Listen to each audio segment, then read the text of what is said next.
but also when I had big groups, I would encourage people to roll 10 or 20 D20 rolls and just write them down and scratch them off but some people started metagaming and ruined Right. it. But, Yeah, that's the yeah. problem with doing that, is that there are always those that will metagame that, or they will pick and choose. They won't take the rolls in order.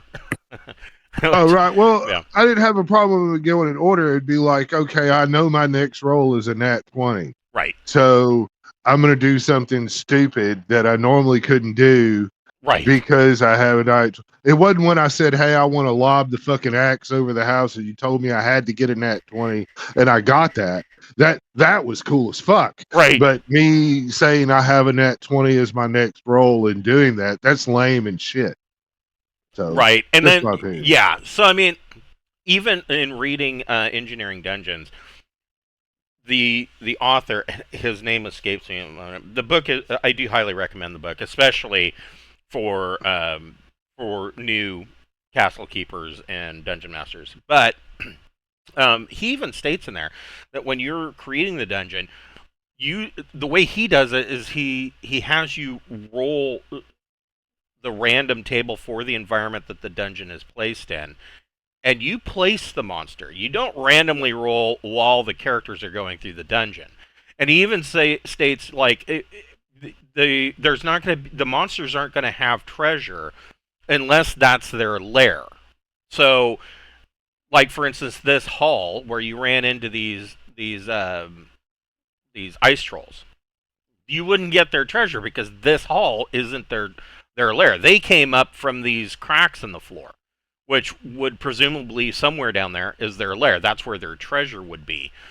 And so, and then he states, you know, if it is their lair, if you're in a room that's where they're lairing, then roll on the appropriate table and place the treasure from the rolls in the room. You don't randomly roll at the time that the characters are coming in. And I love that idea. It's way better and more potentially more realistic for a dungeon that you're going to be running into the denizens that either live there or are actively patrolling that area rather than every 20 minutes you're rolling to see if there's some random creature wandering through the dungeon. That's highly unlikely. Even in wildlife, a wolf doesn't randomly go into a cave because it's going to, I mean, if it doesn't smell anything, it may go in there, but generally the cave is going to exist with some other creature. Potentially a large, dangerous creature like a fucking bear, right? And so the wolf's not going to go in there and tangle with the bear. And you don't just have random creatures coming in and out of a dungeon and them not getting into conflict with one another. I mean, and if that's the case, then there goes your XP load because they're killing each other. So, yeah, no, it's a very good book. I highly recommend it. Like I said, I've been doing this long enough that a lot of the stuff I feel like it should be fairly intuitive if you have read a Dungeon Master's Guide of any kind, but or the Castle Keeper's Guide in this case. But for those new players, they've never DM'd before, and evidently there's a bunch of them. I highly recommend it because if you want to make your own dungeon and you are kind of confounded as to where to start, that's an excellent book. Same with Engineering Castles. Both of them are quite excellent. Welcome to Braunhaven. We will be picking up where we left off 2 weeks ago, I want to say. 2 weeks ago? 3 weeks ago? I think so. Yeah. We had a couple days off, just because real life tackled us, and then there was a slew of allergies and migraines, and so we are back. And where we left off, these guys are in they have entered the tomb of Damrahzel, the archangel of Janus, and they are in an area called the Great Hall. They have just killed off a bunch of curated statues and a add-on group of ice trolls. And let's see, I don't see how far Wrong button. There we go. So yeah, Jackson. Most of you can't see that far, but I. Where is?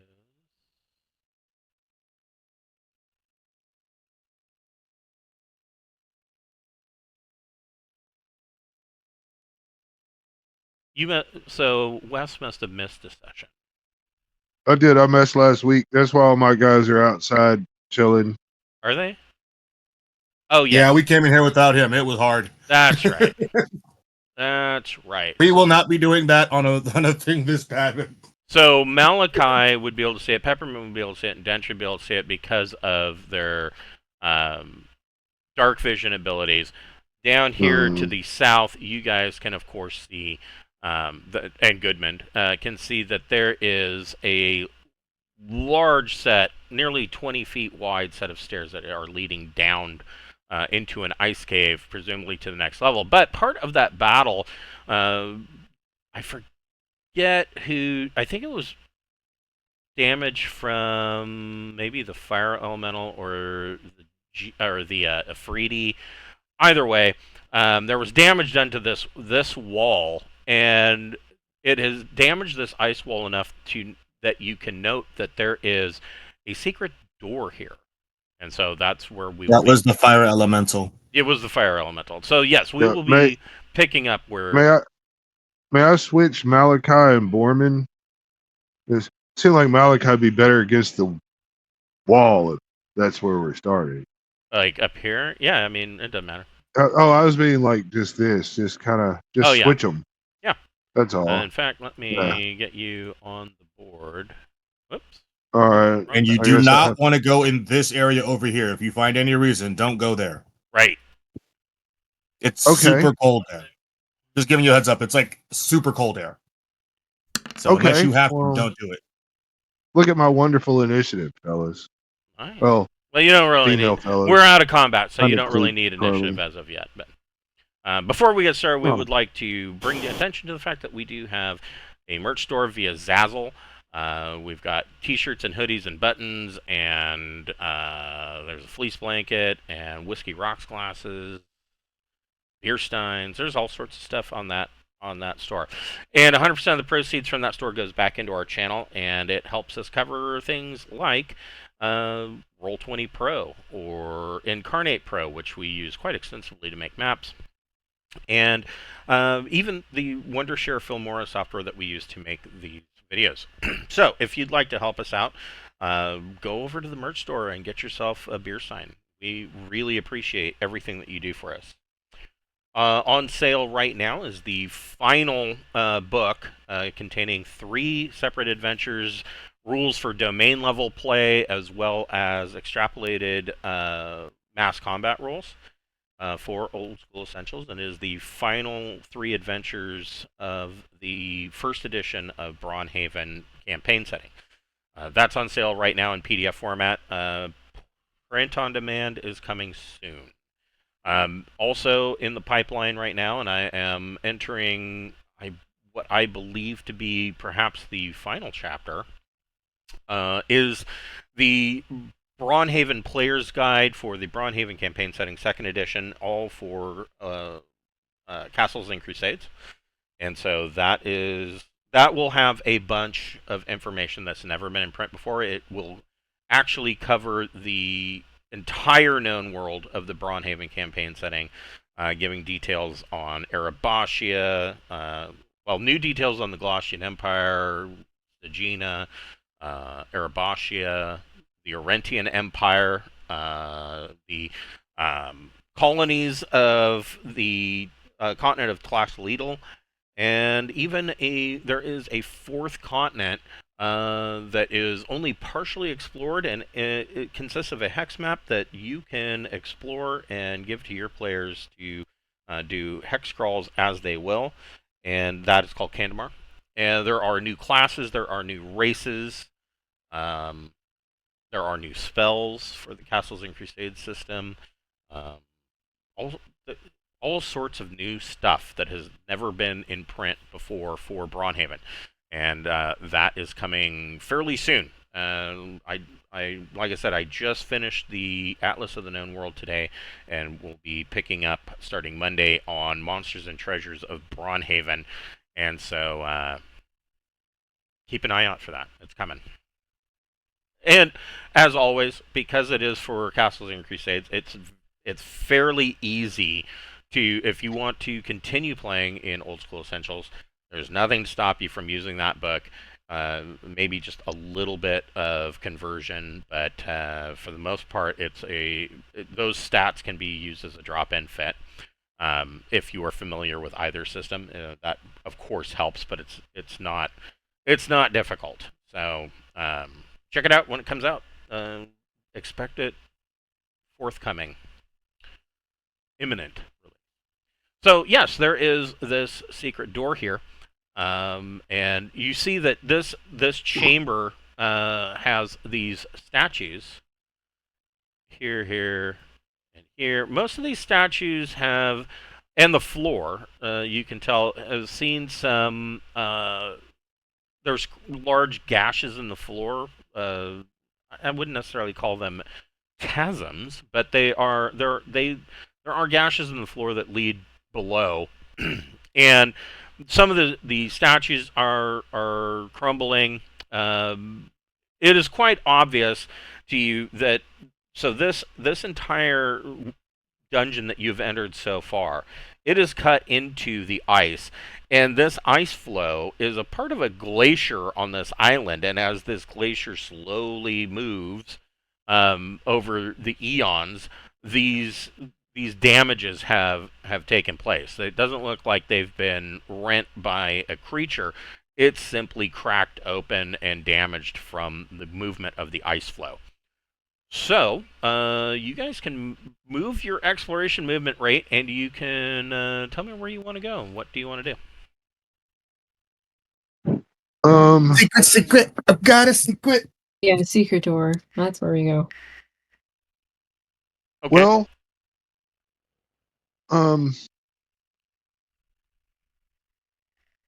what do you guys think about me using my wizard eye scroll and sending it up in the area that's really cold and seeing what the fuck is up there? So there's there's runes over there that are like a containment spell. Yes, and there was the image of something humanoid in the wall, in this wall up here, that is trapped in the ice, and the ice is covered in runes that they have determined are some kind of containment spell. And Dentry has a cube that like protects him against cold damage. That's something that I think you may have missed, and that is why we were able to check it out. Okay, all right. Well, you said don't go up there, and I mean, do y'all want to try to let him out? No, not personally.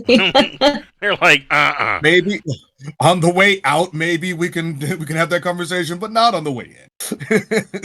Okay, all right. Well, I mean, you know me, I'm devious, and so I'm like, let's let the thing out that everybody says we shouldn't let out. You're Leroy Jenkins. Yeah. Well, no, Leroy Jenkins was just somebody that was bored and going and triggering shit. I am more of a murder hobo, wanting to farm it for experience. Yes. My wife is generally, when we play MMOs, my wife is generally Leroy Jenkins. Yeah. Well, it's not just MMOs, any fucking game. She will just run headlong into the rim like, oh no. So who's opening the secret door? Well, I mean, that if we're going secret doorway, I guess Borman is the one to check it for traps. Yep. Yeah. And then if I don't find any traps, I will open it. Oh, I did it. You do not find any traps.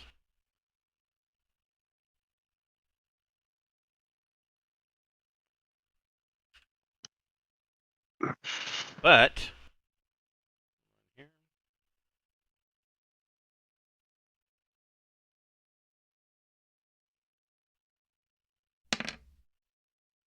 really, one? Okay.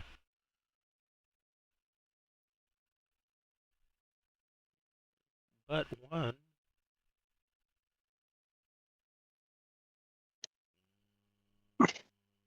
Find something close. Sure, that works.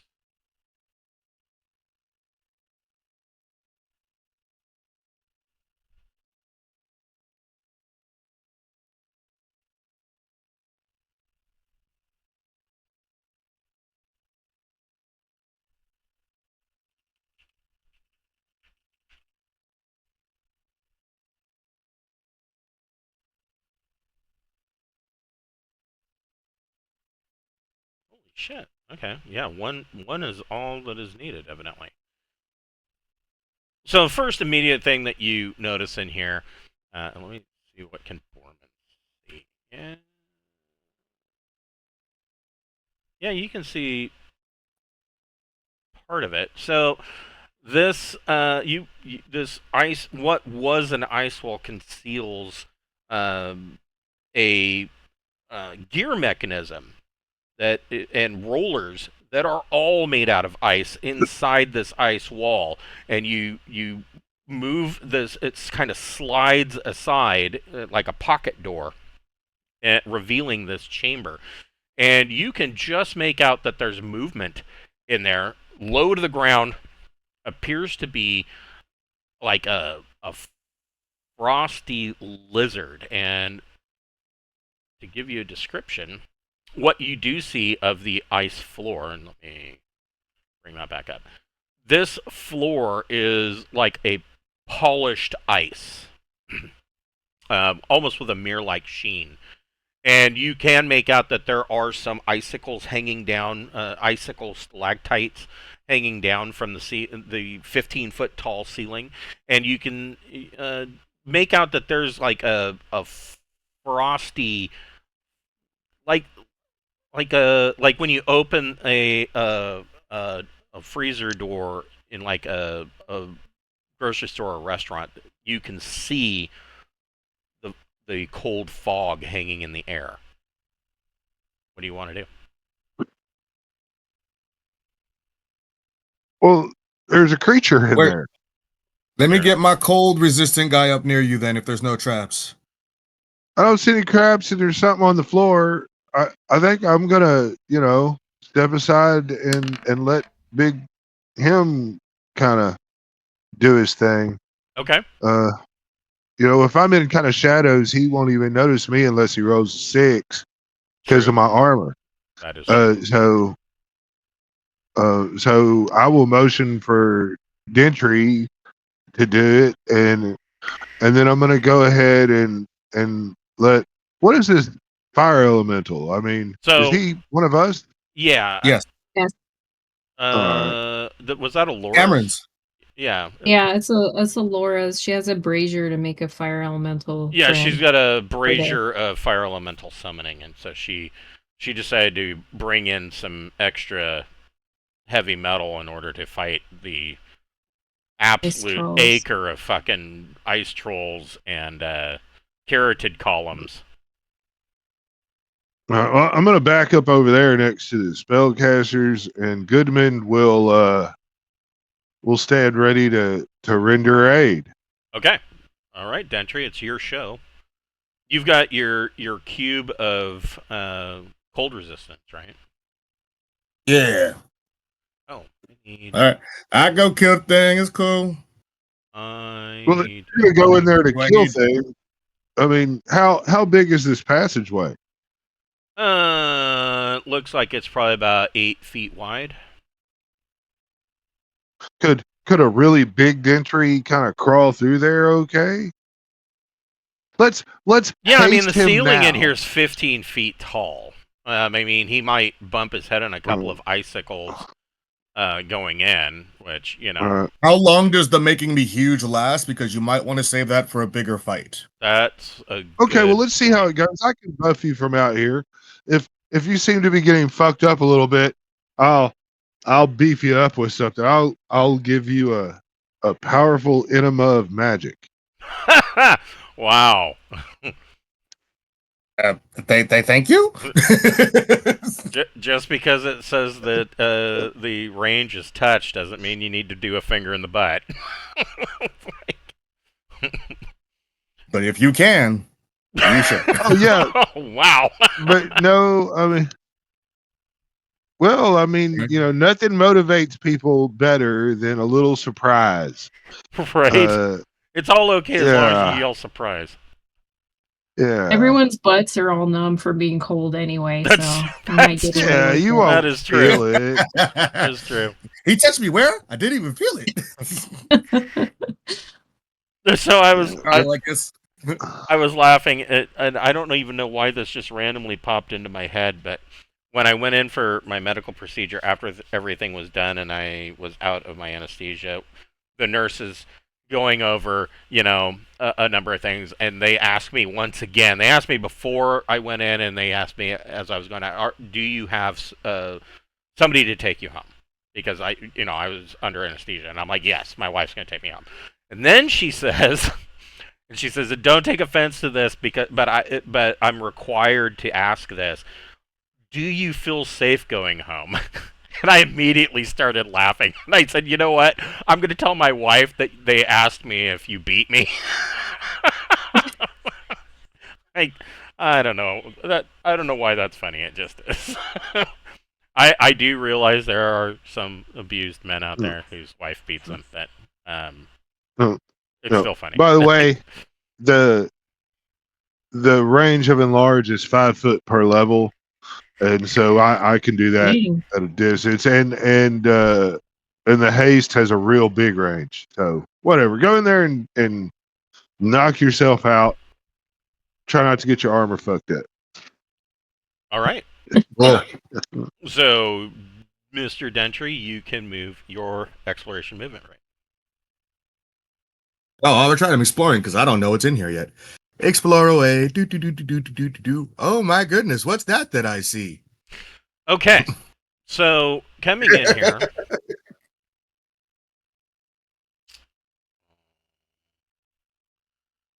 I suppose I'm gonna make my rudimentary. I don't know how to check for traps, but let me check for traps anyway. Yeah, you can roll a d6. I don't know what the hell I'm doing, but I see this other guy do it all the time. You got close, but no, you don't find any traps. Coming in here, there is a single frost salamander. These are low ground lizard creatures that live in ice and snow conditions. You can see that over here there is a shattered throne made of ice. And it looks like this was maybe originally intended to be some kind of audience chamber for whoever would be the ruler. I mean, the assumption, of course, would be that, if Damrahzel was still up and moving around, that this would be where she would entertain guests or audiences. And this around this throne, you can see that there are a number of eggs. They are eggs with a kind of a bluish sheen to them, and obviously laid by the salamander.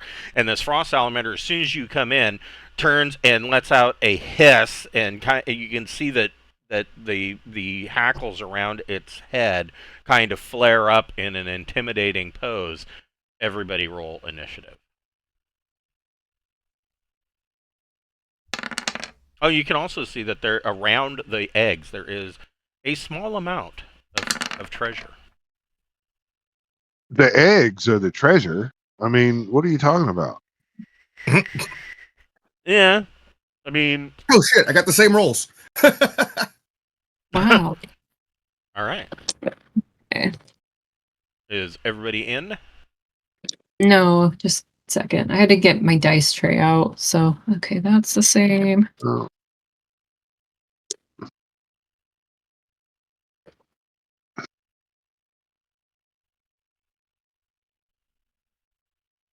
That's the same. Did you get the same numbers too? Well, let's see. One of them's different. Oh no, that's the same too. That's crazy. Okay. Is the dice roller being wonky? It's You rolled real dice though. Yeah, I'm rolling. Oh, you're dice, rolling real dice. Well, okay, we can't blame that on the dice roller. It's just it's just a strange coincidence. All right. Dentry, roll a d6.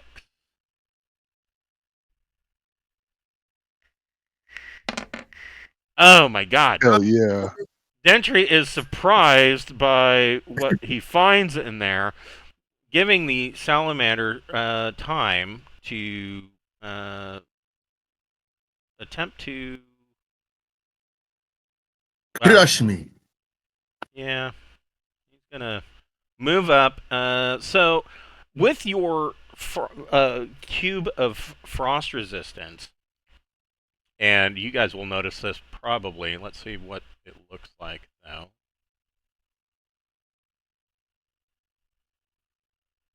No, that's not at all what I wanted, because I clicked the wrong button.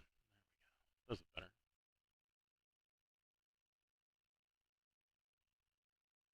So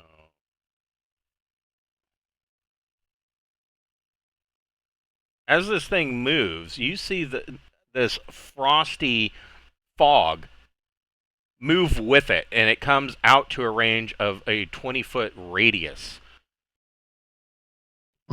And it barely just comes in front of Goodman and Borman. And, I mean, you can feel that within this radius, it is exceptionally cold, to the point that even in your heavy winter clothing, you will likely take damage in that radius. But Dentry holding his cube is unharmed, and this thing is going to make 4 claw attacks and a bite on Dentry. So, yeah. Do I still get my repost being surprised? Well, that's a weapon item. It's not. Yeah, that is a magic item. So yeah, you get 1 riposte. So what was I looking there? Yeah. I was like, I wasn't sure. Thought I'd ask. So here are the 4 claws. 19 misses. A 27's gonna hit you. Jerk. For 1 point of damage. How terrifying. Oh wait, did we heal whatever magic? Like I got like an eye gouged or something, or an arm broken or something. Did that get healed? Yes. Yes, okay, I distinctly remember. I think it was Alora that came over and hit you with the healing stick. Okay, cool. Does 22 hit? 22 does not then. And last one, 28. All right, yeah, that's gonna hit. For another 4 points of damage. And then it is going to bite. Nope, it doesn't have a rend or anything like that. And a bite attack. 23 to hit. 23 hits. That's the AC to hit. Oh, wait. 8 points of damage on the bite as it clamps down on your thigh. These things are about the size of Komodo dragons. And now we are in regular initiative. Oh, and a 16 does hit. Dirk, get off me! 7, yes, and your sword prompts you to swing, and you swing down, and it bites into the edge bites into this frosty salamander, and it lets go but does not back off. We are now into regular initiative. Goodman, what are you doing? I'm gonna throw my hammer. There is a angry mama salamander in here. Ow. Just so the party knows that it's also in here and protecting eggs and stuff. Right. So I don't want a fireball. I'm gonna throw a hammer. 26 does 26 hit? Yes, it does. All right. This would be +3, 8. 8 points of Goodman damage. Okay. So you swing and let go, and that hammer clangs off of the salamander. And are you moving at all, or are you staying where you're at? I mean, I don't see a reason to go anywhere. Okay. Malachi.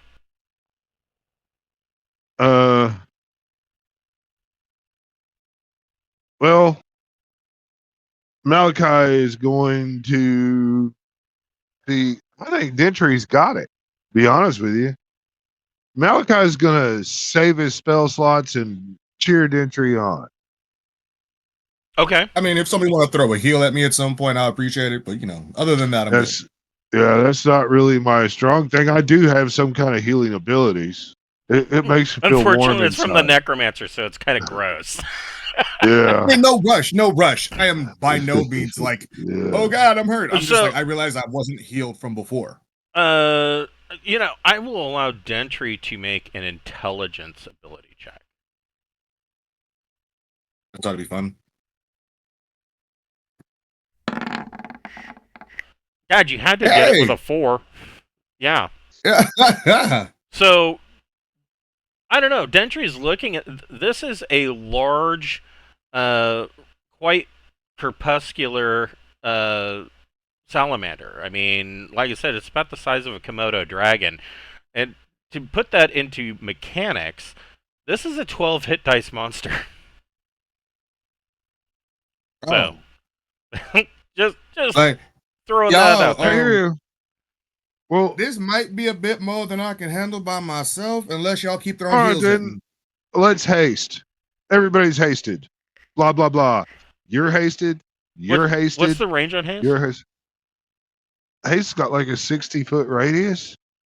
I can get the exact though. It's in the 3rd level advanced. It should be in the player's tab. Yeah, it is. It is. It is 240 foot. Yeah, 60-foot all diameter. Creatures in a 60-foot diameter. So Malachi's casting that? Yeah, but the range is 200 and I can put it anywhere. Right, but I mean, even if you center it on you, that still gets everybody. Yeah. So everybody's hasted up to. I get 24 creatures. That covers the whole party. Yes. Okay. Alora, what are you doing? I'm gonna send the fire elemental in. Okay. And have it attack. Oh, now you're gonna make me look at the fire. Here. What does it say? It says. And the reason I'm immune to frost. Is it immune to frost? Oh hell no! I don't know that. Don't listen to me. I just thought it would be funny. Oh. So immediately upon going in there, the frost or the fire elemental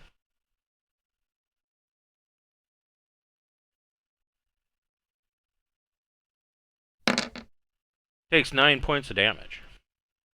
Okie doke, I'll subtract that.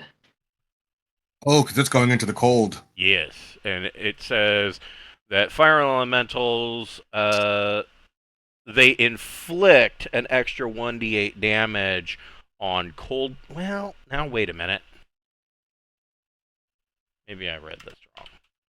It says they inflict an extra d8 worth of damage on cold-based creatures, but it does not say. It doesn't say that they are immune to cold-based attacks. So he'll only take a d8. Let me set this up again. So he takes 2 points. Okay, that's fine. Or commanding the fire elemental in.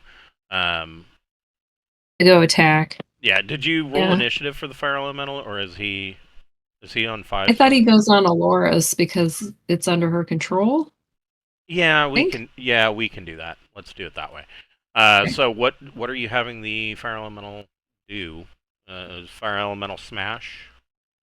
Yeah, they're just gonna attack. I rolled a 23 to hit. That hits, and so he's going to deal 3d8 damage. Okay. Nice.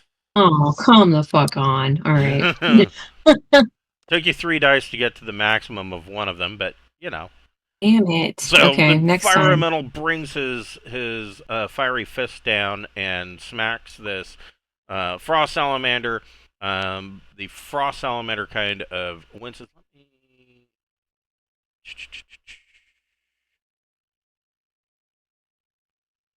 Says they hate fire salamanders or flame salamanders, but it doesn't say anything about other fire-based creatures. Jackson, what would you like to do? Jackson, well, probably just shoot. Wait a minute. So, Allura, you commanded the fire elemental. Did Allura want to do anything else? I'm not sure. I don't want to get in that radius where I get harmed by anything. That's because I'm such a wuss. Okay. All right. Sorry, Jackson. Did the frost the fire elemental actually take the cold damage once it entered my radius of safety? Okay. I mean, it had to enter the because it had like 10 feet of the frost salamander, and then the other 10 feet were like safe for me. So yes, so it had like 10 feet of. Yeah, it would have taken the 2 points from the initial 10 feet, but it should now be in your radius. I believe. Let's see here. You are. I mean, makes sense to me. I just wanted to throw that out there. Yeah. So it is. I didn't know you had that. Yeah, it is now within your 10-foot radius. Cool. And since I always forget it, I am engaged with this thing, so everybody has like that +1. That was Dentry. We're talking about Jackson. Yeah. I know for Jackson's turn, but Dentry is up there, so for the people that enter it. Yeah. Right. Alrighty. And don't forget your fire elemental has like a add 1 to its AC because of my defender ability. And it gets 2 attacks. Yeah. So, and it's yes. wasted. So, Allura, you can go ahead and make another attack. I forgot about the haste. Oh, yeah, that's true. 17 to hit? Does that hit? That does hit. Cool. Okay, let's roll better d8s this time. Ooh, ouch. That's better. So, whoops.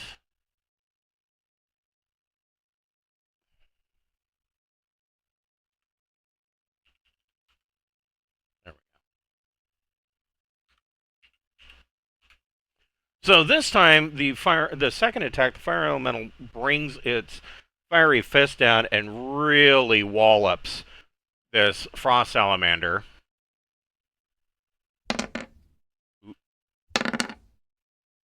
Or it still succeeds on its morale check. So, Jackson, what are you doing with your double movement and 2 attacks? Try to find an angle where I can get a decent shot with my crossbow. I guess like maybe over here by Borman. So I don't want to go inside that cold range.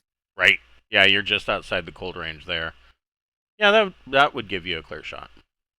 You put it on Borman's shoulder and fire.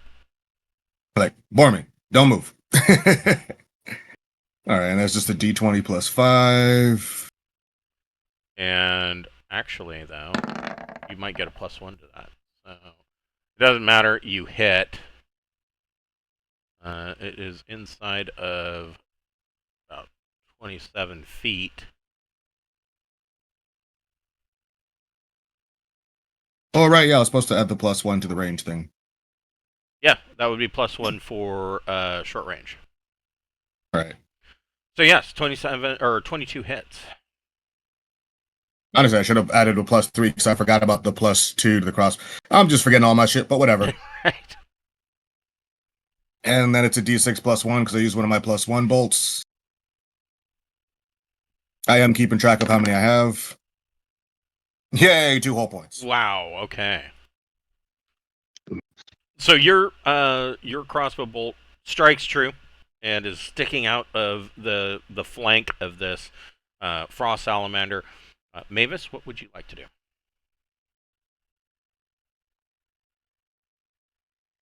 Where the heck am I? There I am. Can I see it at all?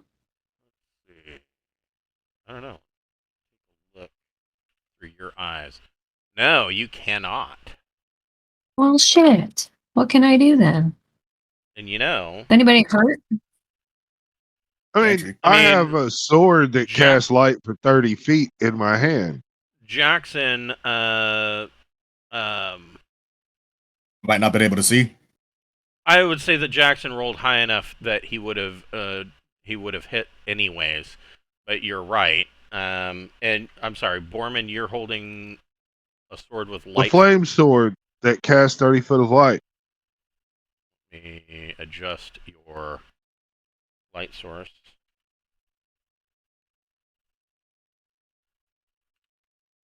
Yeah, you can see it. Adding 10 feet to his light radius. You'd been able to see it, yes. I'm going to do a guiding bolt so that I don't get too cold. Sure. Oh, wait, I don't roll for that. They roll a save. Yeah, they roll a save. I just roll damage. Yeah, you just roll damage.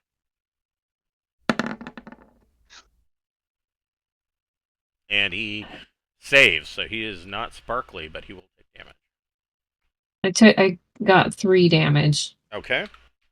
So your golden bolt leaps from your hand and slams into the frost salamander. Borman, what are you doing? I'm gonna ethereal jaunt. Okay. So I don't have to run through the cold, right? Okay. And I can go 30 feet with that. Where are you going? We'll go right back here. I should still be within 10 feet of Dentry, like right here on the other side of the creature, right? So, yeah, that should. Let's see. All right, here maybe on the other side of the creature. Yeah.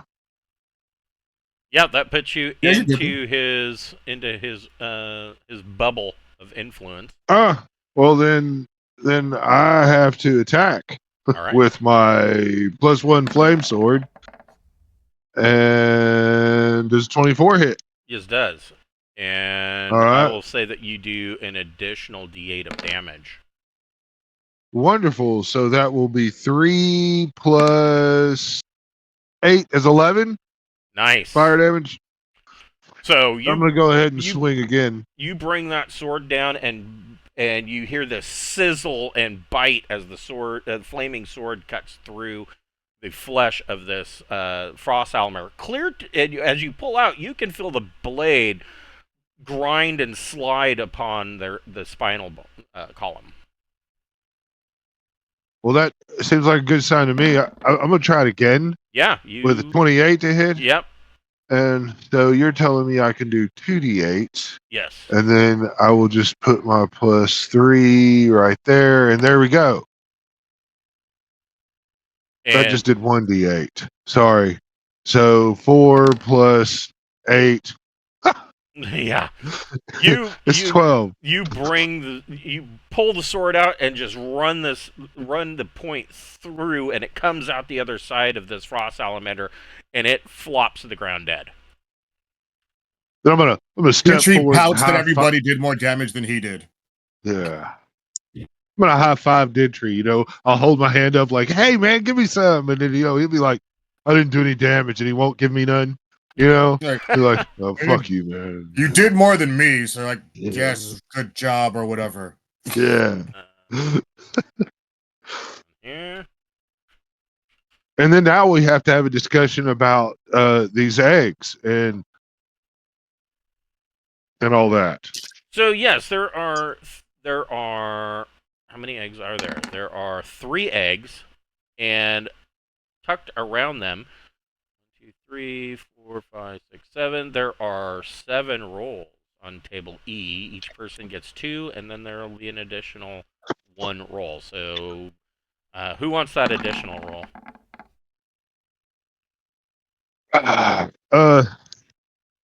Whoever rolls the best. 55 is nothing. Go ahead and roll another one, Borman. Oh, that was Dentry. But sorry. Yeah. Did I roll one? No. Oh shit, I did. I didn't even realize I pressed roll. 55 and 93 are both nothing. Both of you can roll again. 22 hits. 22. Yeah. Cameron is the roller. so far. Okay, I'll take the extra one. I am an expert at rolling low. Wrapped around these eggs is 6,000 gold pieces. Love it. 6,000 gold. Is it me again?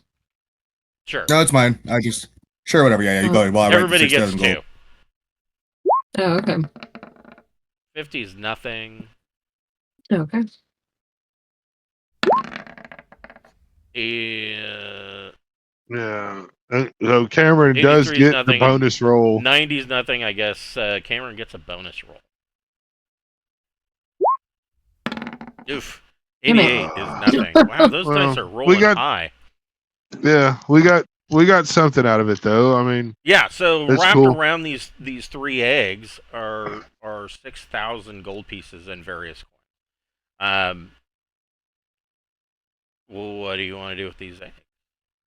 And the eggs are kind of along with the coins. It takes you guys a bit to actually get the coins out because the coins are frozen to one another and embedded in the ice. And the base of these eggs, they're sitting upright, and the base of them is actually encased in ice to the floor. So it takes you a little bit. All right. If our choices, in my opinion, are to let the eggs die as we put them in some kind of storage thing that won't. I don't think it'll preserve them. They would, if you put them in a bag of holding, they would die from suffocation. Yeah. So, I mean, dead eggs aren't as. How about this? Why don't we take the eggs and set them over there next to those cold ruins where Dude Man isn't trapped, you know? And then we take a bunch of stuff and like make it into a little nursery where they can't get out, you know? And we'll if we check on them, we could open a portal here every day or so and have Dentry walk through and check, or let Dentry hand Jackson the cube of, and have him go see, and maybe you could get a pet salamander baby as one of your animal companions. Well, I mean, unless you're in a cold environment, that would be a. Can frost salamander not exist outside of the cold? It can, but it would have some serious problems. Like if you were just traveling through, the moderate climate of, say, like the Glaucian Empire, it would be mostly okay. But if you traveled further than that, if you went into like the Eastern Plains or the El Rabaria Desert, it's going to have some serious problems. I have a counter to that. It was that fungus, that freezing fungus in the cellars in the opening town, I think in Braunhaven. We give it a necklace of the fungus. Oh yeah. Yes. The cheese cave has brown mold in it that keeps it cold. Yeah. A brown. Like a Cracker Bottom's cheese cellar. A brown color has some of that stuff on it. Yeah. Yeah. I mean, this is possible, there's 3 eggs. So if one of them you can bond with, you have a pet. The other one is still healing up, I think, from getting killed. So yeah, so I mean, you could. But we could also sell them if we, well, and I mean, find somebody. I mean, Malachi would know that these things are a good commodity to sell and highly sought after, probably by wizards and things like that use them for various alchemical mixtures. So like we'd be selling them off to death. Or if we kill their mom and then sell them to like evil sorcerers, is there a chance that they might track us down later and try and kill us? It just seems sorcerers are going to use them for parts, though. They're going to yes, they would use them for parts, or they would like crack the eggs open, use the yolk sac for making things like, for instance, a potion of cold resistance would be an example. Okay. Yeah, They're you gonna be could also ingredients then now. you could also throw them in your cellar and throw them a chunk of meat or something every now and then, and their natural cold will make you have refrigeration. That's true too. That's true. You use them the same way that you can use the brown mold. Right. But we don't want to copy the brown mold. We have to do it our own way. Totally tasteless.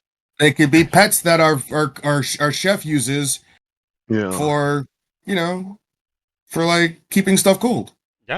Yeah. If we can get them. Yeah. Well, I mean, none of us have the ability to keep it cold. Logically, I got to think, they nest with cold like almost everybody else nests with heat.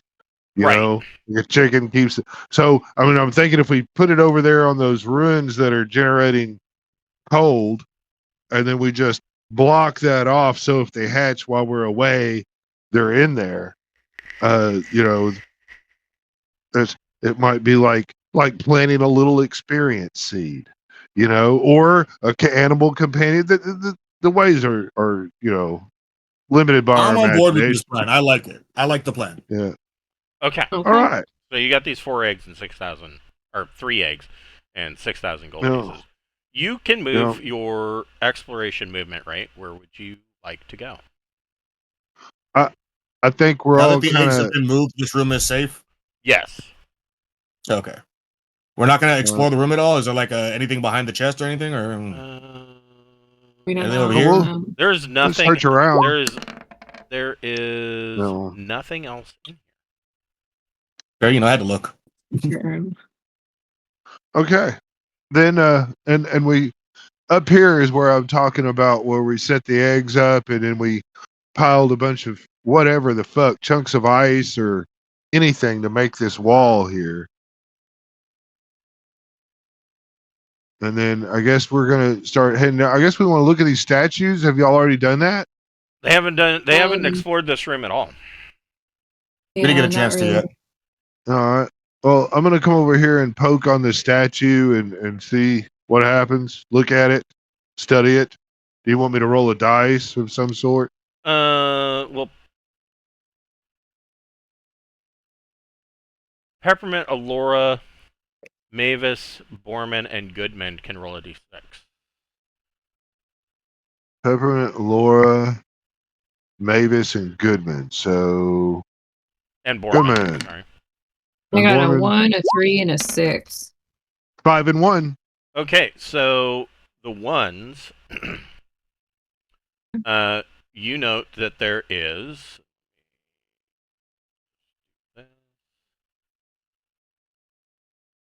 You find that there's a secret door there. And Peppermint sees that there's a secret door behind this other statue here. I was gonna say, we just have Borman look for all the secrets. It's like, Borman, look around. Cool. So there are 2 additional secret doors in this room. We have to continue on opening up the doors, right? Which one do you want to start with? Well, let's give Dentry the ring of regeneration for a minute. Because he's probably going to go through. Okay. He's going to go through the doors. So Dentry takes the ring of regeneration. And how long does that take for me to get back to full health? It's 1 point per round. So I'm just I don't think you took that much. I'm calculating that you would probably be at full in 10 minutes. I was already down some health before we did that, so okay. So I'm down about like 28 right now. So in 10 minutes you can get back 10 hit points. Okay. If you want to wait another 10 minutes, you need to take a 10-minute break or 10-minute rest anyways. Let's do it. Let's rest. Okay. Everybody have a snack. And that gives us 10 minutes of haste left to deal with the first secret room. Right. Cool. So whoever wants to open a secret door, you can move to that secret door. Still wanting my buddy Dentry over here with me. if I unleash all kinds of shit, you know, we'll do it. I'll open it up. Okay. I don't know if you need to roll or not to do it. So you're checking for traps? No, I was opening it up. I'm on Okay. a haste thing, and I'm taking the risk. Okay. So you open the secret door, and there is a 15-foot wide, 10-foot long passage. And again, inside of this icy, frosted wall, there are gear mechanisms made of ice on ice rollers, and it just kind of slides aside. And there is a chamber beyond.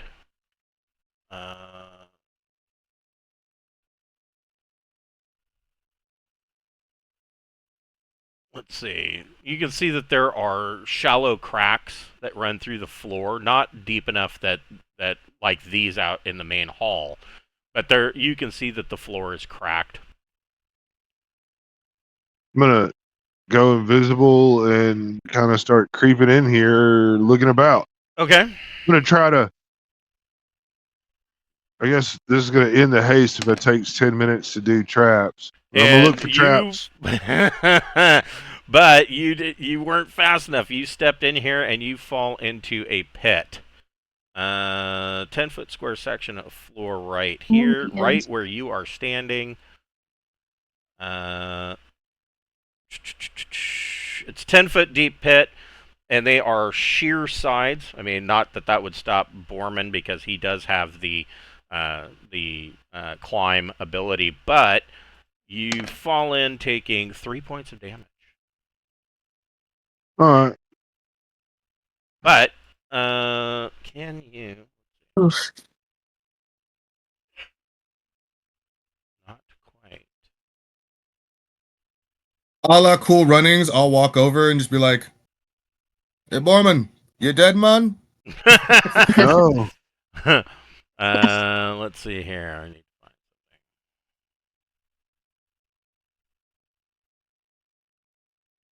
something. I mean, sure.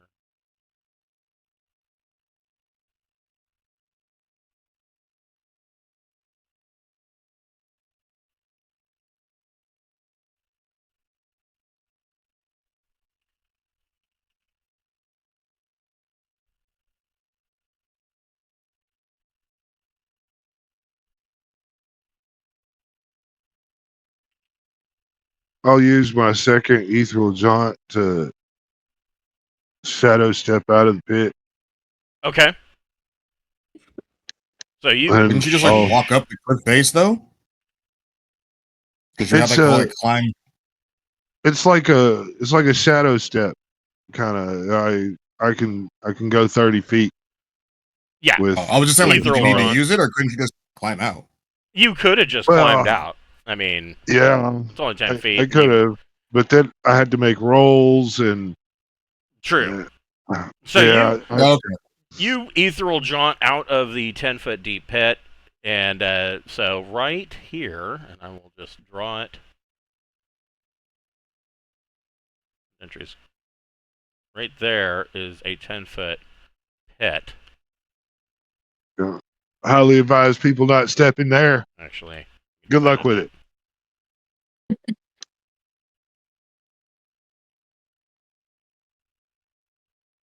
Right there is a pit. And I see the ice drake there. Yeah.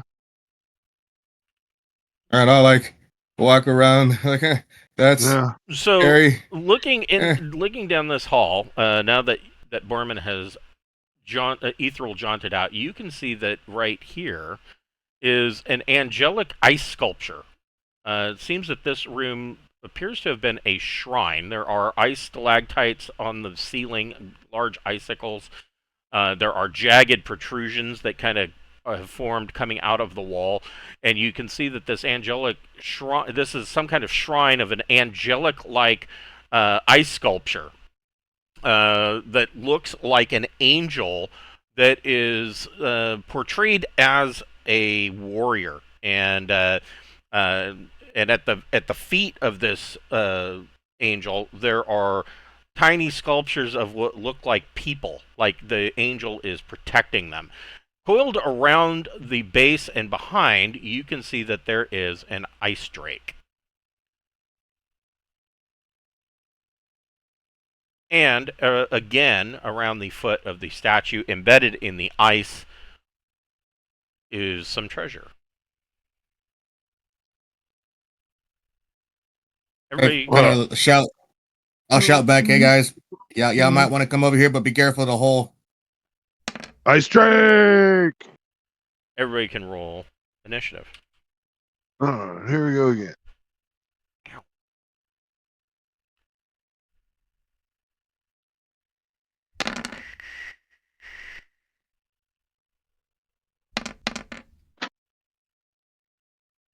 Darn.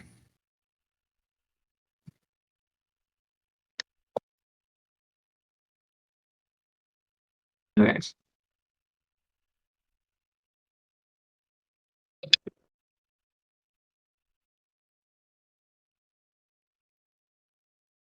All right. 1 second. I don't know if I got it in time or not. Nope, I didn't. Okay. Now you can. And Dentry and Borman, because you were the first in there, both of you roll a d6.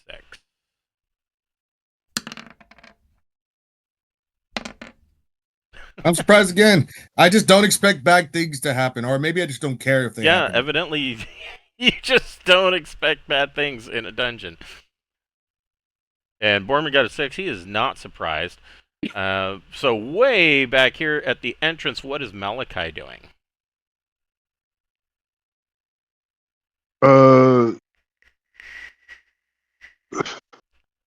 Wonder how far. I've got 60 feet of sight with my eyes. Yeah, you can see a straight line, but it is kind of partially behind that statue. Right. You could see its tail is kind of coiled around the base of the statue. So I kind of see it's around that statue back there. Huh? Right, right.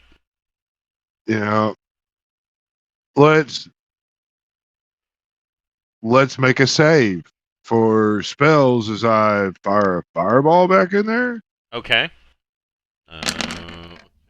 Save for half, 24 points of damage.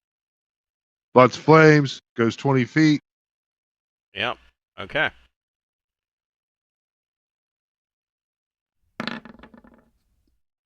Oh, no, he's going to eat all of that. And the fireball goes off, blasting the ice drake to nothingness. As well as the statue is completely shattered and ice is melting in this room, and the treasure that is embedded in what's left of the ice is now sitting in a large puddle of water. Hell yeah. Wonderful. Hold on. Look at that. Did I fuck up eggs?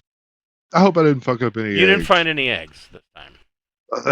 Well, we can eat them now. I mean, they're cooked. Right? Yes.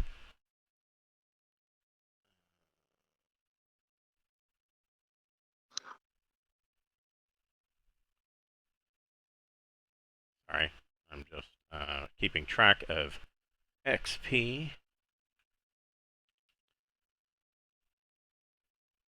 And once again, each of you gets 2 rolls, and there will be an additional roll. Percentage. All right. I mean, I really feel like whoever cast the fireball did all of that, so. All right. 25 is a hit for 7,000 gold pieces. Hell yeah. Gold. Right. Got it. Hell yeah. That's a hit. Mavis will not be underrolled.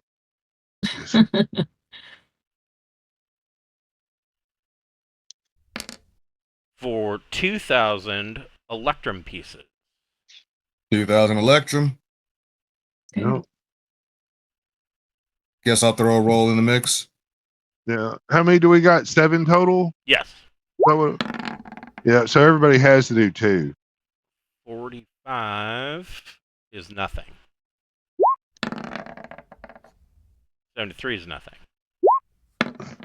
11 hits. Mavis gets the bonus roll again. Okay. 3 magic items plus 1 scroll. Hold on. Snap. You're gonna get some additional rolls. Let's do the scroll first. Get that out of the way. Let me. Hopefully something that gives us some protection from elements of some sort. Fuck. Mavis, roll a d4. So it will be a divine scroll and Mavis roll percentage. 36. It is a 2nd level scroll. Find something suitable. Ask that and you say that.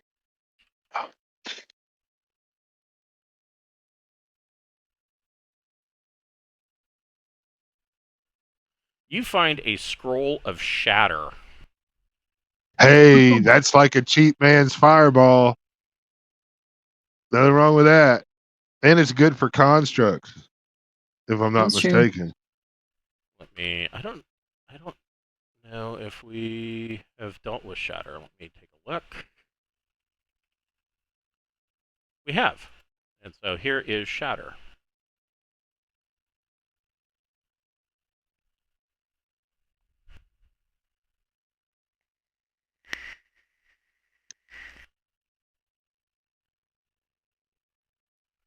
Now this is directly. Is this an old version of shatter? Yeah. This is an old version. Hold on, let me, because I'm looking at what I'm seeing here, and it seems more. Delete that. Let me get you a more up-to-date. This is extrapolated from 1st edition AD&D.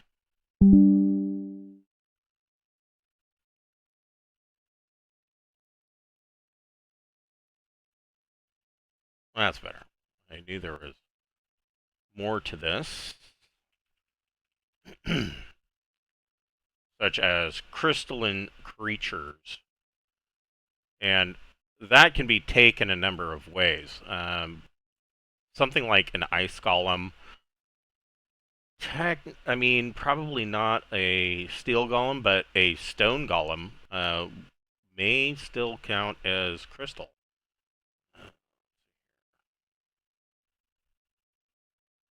Oh. I really wish they would fix that. Whatever.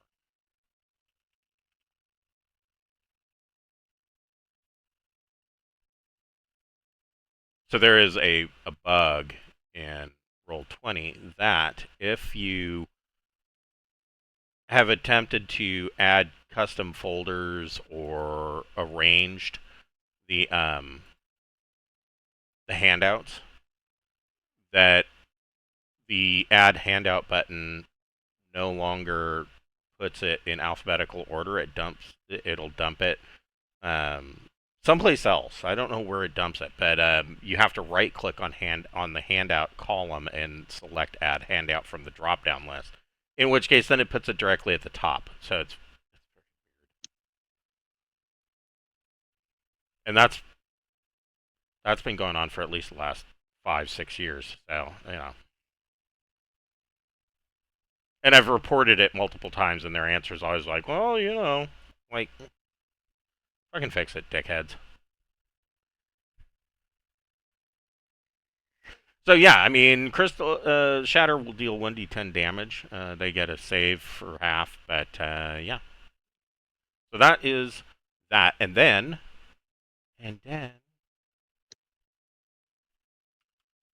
roll a d4. 2. Okay. And roll percentage. 94. Ooh. That might be good. This is a good time to be high. Ooh. Well, it's always a good time. Yeah. The first item is a winner.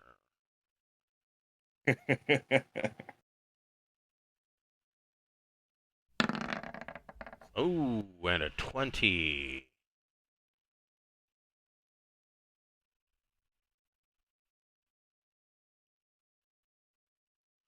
You find a small stone. Well, is it stone? You find a small stone statue that is carved into the likeness of an owl. Oh, cool. You can, whoever wants to, can make a, well, Mavis or whoever is doing the searching can make a intelligence check. I made it. Okay. You believe this is a figurine of power. Yeah, those are cool. Specifically, the serpentine owl. And is there any? Find out what it does, and then we can find out who will, or decide who takes it. Serpentine owl. I like that name. That's just a cool name. If it makes a giant owl that you can use as a mount, I mean, that would be really cool. Yeah. It does not do that, but it has some other. Or does it? Like, no, it doesn't. Or, no, it doesn't.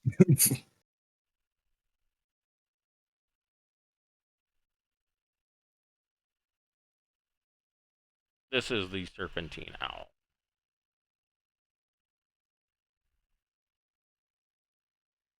Ooh. Yeah.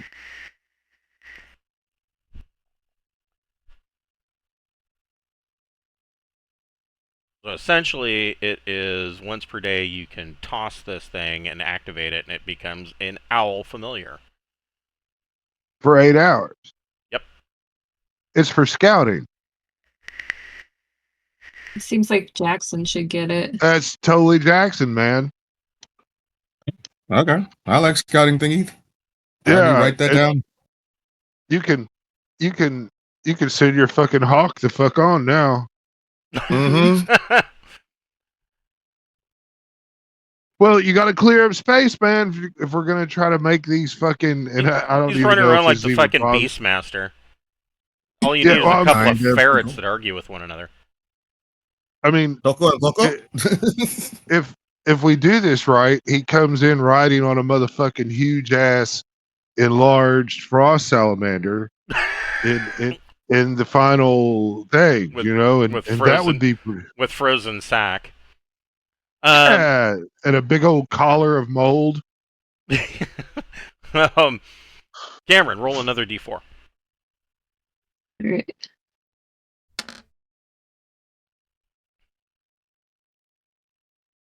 What'd you get? 2. 2. And roll percentage. Oh, this is the wrong thing. Hold on. Ignore this one. Okay. Percentage. 57. You find another set of elven cloak and boots. Oh. I mean, pretty handy set. I mean, you've got, this would be what, your third one? Yeah, it's a good set. So I'm trying to think on who we could even put it on as the main thing. Let's see. Jackson has a displacement cloak, right? Not anymore. I think I gave it to somebody else. Let me double check. Okay. But you've got the elven boots of fucking super walking. Silent. Yeah, I've got speedy boots. Yeah. Yeah, he went with super. Yeah, he went with the boots of speed. So, I mean, if anybody objects or has a different thought process, please talk. But, you know, maybe we could put the cloak on Jackson so he's more sneaky again. and then put the boots on Dentry, so his clanking ass armor would shut the fuck up as we're going around. I have no objection. That's not a terrible idea. I mean, because Alora's already covered, Mavis maybe not, but Peppermint's already covered. As far as having some stealth stuff. If you're muted, Cameron, if you're talking. Sorry. I got a broom so I can be quiet at least. That's true. Yeah. Okay. And Cameron can roll another d4. Okay, I'll switch the boots to Dentry and the cloak and things. Yeah. A 4. And roll percentage. You'll still have your crazy movement. You'll be hard. They'll have to roll a 1 to see you. So, when you're going in your little mode. Well, I'll lose the movement because the boots are what gave me the movement, and I'm giving those to Dentry. Oh, I was saying give the boots of silence the elven boots to make you walk. Oh, can I do that? Why couldn't you? I don't know why you couldn't split them up. Yeah, you can split them up. No. Borman kept his displacement cloak and uses the elven boot, the thigh-high boots of silence. Gotcha. Okay, so Dentry's now quiet walking, and Jackson now has the cloak of. Okay, gotcha. Yeah, because Jackson sneaks around a lot, and Dentry's loud as fuck.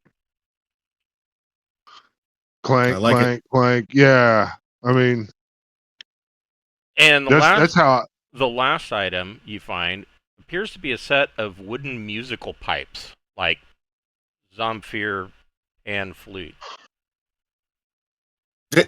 Who wants to use them? See what happens.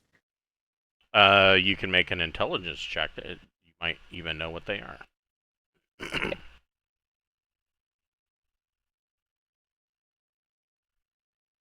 Alora made it. Okay. There you go. They are pipes of the sewers. What? Oh my gosh, that's cool.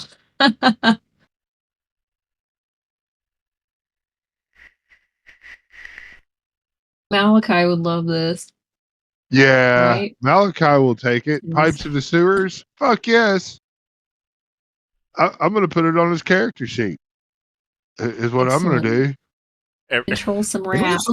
I don't know why, but it for some reason reminds me of like the Oompa Loompas from the Slurm episode of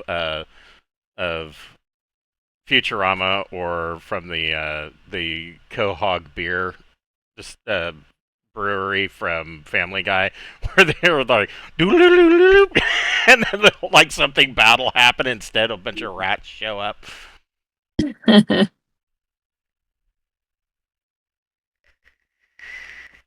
Yeah. All right, so who hasn't rolled twice? I think Borman and Jackson might get an additional roll. I thought I rolled twice. Did I not? Oh, maybe not. Did Wes? Did you? Oh, I roll only twice? rolled once. You're right. I only rolled once. You're right. Yeah. So there. 62 is nothing. Yeah. Sorry, my bad. Let's roll again. 63 is nothing, and somebody gets one additional roll. Oh, it's absolutely Carmen. A 4. What the hell? Why would we want anyone else to roll those? Right? Yeah. Mavis will not be underrolled.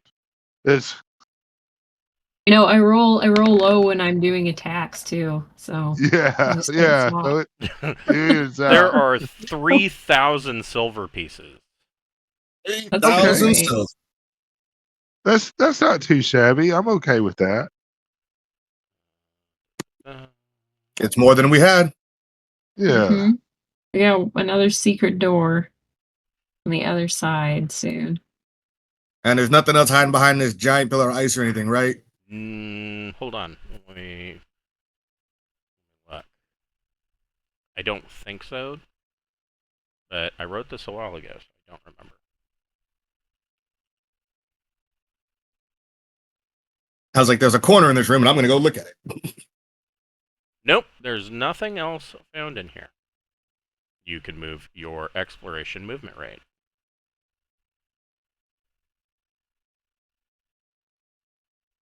While you guys are doing that, I will be right back.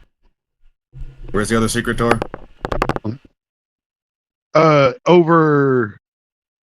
Over in here. Oh, okay. But that, I mean, that's where we'll be headed. We have these crewman dudes. They need to be hanging out and doing stuff. Oh, do you have Mira back? Yeah, Mira's back. I don't remember why, but she's back. I'm not gonna question it.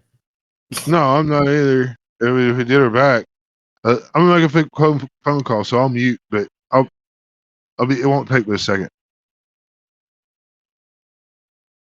I think it's because we traveled for a distance or something.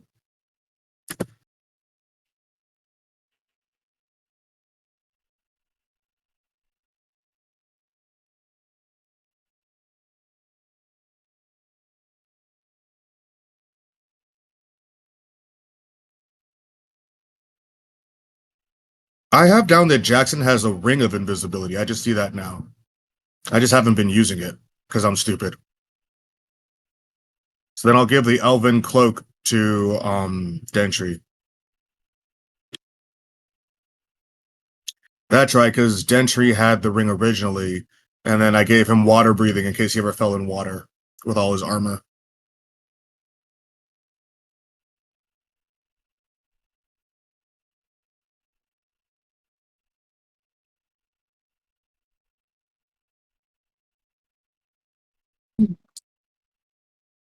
That's what I get for not paying attention to my inventory.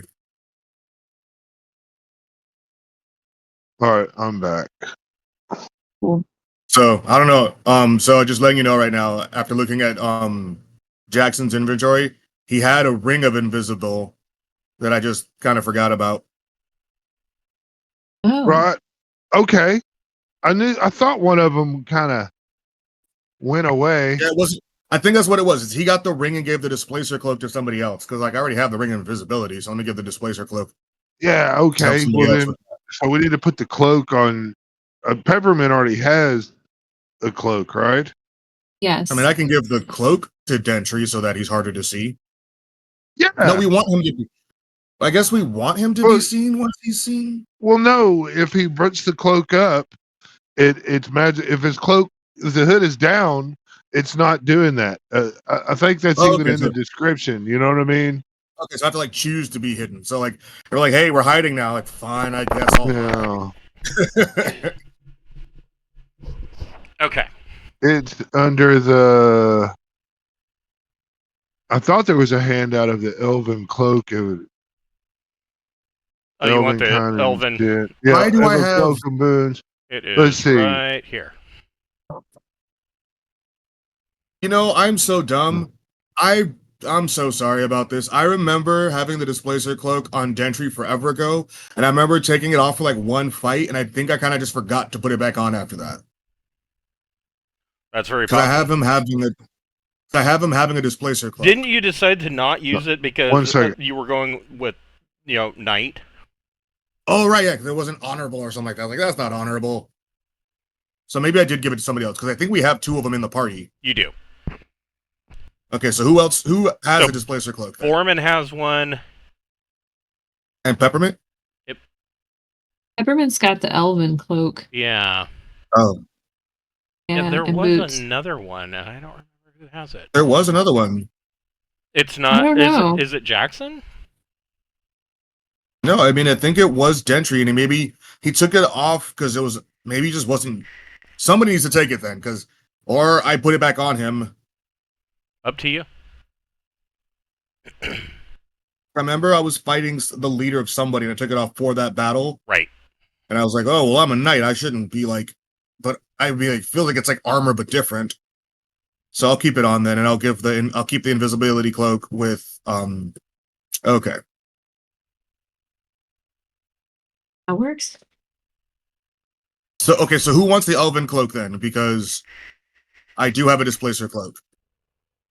I guess Mavis will take it. So Good plan. Okay, so all right, then you have the elven cloak. Flip the hood all up right, I and wrote it down. gain near invisibility. That should be good. Wes had to take a phone call.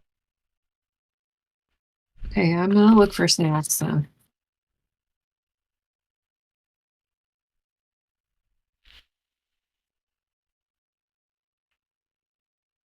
So I've been having to dose up to my eyeballs on ibuprofen. This is a sign that you're getting old when you pull a muscle in your shoulder while you're in the shower. Oh, All I did yeah, was that's. I was reaching my arm out. That's all I did was reach for the fucking bottle of shampoo, and it felt like suddenly like my arm was getting ripped off of my from like the shoulder point at the base of my neck on, and I'm like, what the fuck? So I've been crippled for the past 2 days. Like, and I mean, it fucking hurts. Like, it hurts way worse than my bum knee did. I was like, what the shit?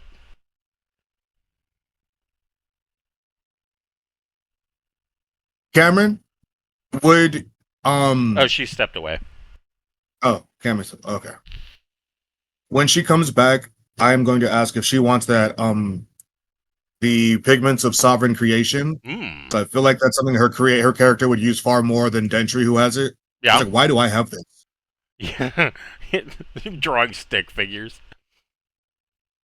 I think that's what we decided I was going to do with it. Was like draw little mini stick figures to fight. Like, what the hell? Like, why would I do that? I don't know. You went knight, so you know. Maybe you're a warrior poet or warrior artist. More That sounds stupid. More samurai than medieval knight. I mean, I do kind of feel that he is definitely less medieval knight and more like honorable warrior knight, as opposed to just like. I mean, not that medieval knights didn't have any honor, but you know. So I just finished the entry for the Orentian Empire in the new book, and it was hard to write. So when you look up like myths, legends, spirits, and like folklore and you know deities, nature deities, and all this shit, right? There is huge overlap. I mean, the world today wants you to think of Japan, Korea, China, parts of northeastern India. All of those are separate. But when you get into the folklore and legends and whatnot, they are not. They are like they're separate as like country-wise, but they have a lot of overlap in a lot of their stuff. There's huge amounts of overlap. There's even some overlap in language. Like some of it, like going from China to Japan, it's far more diverse. But from like China to Taiwan and even Korea, there seems to be some overlap, almost like it's a dialect that has morphed into its own language, kind of thing. And so, going through all of this, and this especially came through with Chinese dragons, that they're basically the same dragons in Japan, Korea, Taiwan. Like they're all the same. Most of them even have similar names and traits, and so it made it a little difficult because essentially it's a conglomeration of all of the Asian cultures, and because it's a continent and the Orentian Empire is only on the east coast of the continent, from north to south, some of those cultures get divvied up, or at least a fantasy version of those cultures get divvied up, going from north to south, depending on what region you're in, right? But it was really hard It was really difficult to kind of, once you start getting into the folklore and stuff, it's really hard to delineate between what is Chinese and what is Japanese and what is Korean, because they're all like, they all have very similar legends and folklore, obviously all stemming from a single idea. So yeah, that was. I mean, a like, lot of there's work. definitely like some that have like I think like you can find some differences in terms of like when you get to like India, like some of their deities are Oh a bit yeah, different, and then when you get to yeah. Japan, The like the more way that they treat like ghosts and stuff is different. ghosts and whatnot, but like India, definitely. Like the further into India you get, uh, very different. I have a hard time doing this research. A lot of people, and of course historians and whatnot, always place Persia, India, most of what today we classify as the Middle East are all considered Asian, and I'm like, no, no, no. There is a huge difference as soon as you get into between like China and India. There's like a wall where things are just different, and Yeah. Is it the Indian motherfuckers that have the rings all yes, and there's the big round? there's also okay. There are legends that coincide with that in China. Well, no, I mean these are actual martial artists that they have these rings that are on their thing, and when they hit you, when they start going forward, all the rings go back, but when they hit you, then it's like all those rings start slamming forward, and I mean there's a couple of martial arts movies that got a lot of Buddhists, and stuff. So, like I said, towards the border of India and China, you start to get overlap like that. And there are myths and legends between the two that some of those things, but like even like a Chinese weapon or Asian weapon. I've never seen them in Japan, but there is the 9-ring broadsword. What are the rings? There's literally the top of the sword has 9 rings that are pierced through the top of the blade. And what are they for? Who knows? Nobody knows. They just jingle jangle and let your enemy know that you're swinging, I guess, or I don't know what the purpose of them are, but I can see no offense. Probably some holdover from something religious that they just kind of kept. Maybe I can see no offensive benefit to these 9 rings, but it's a common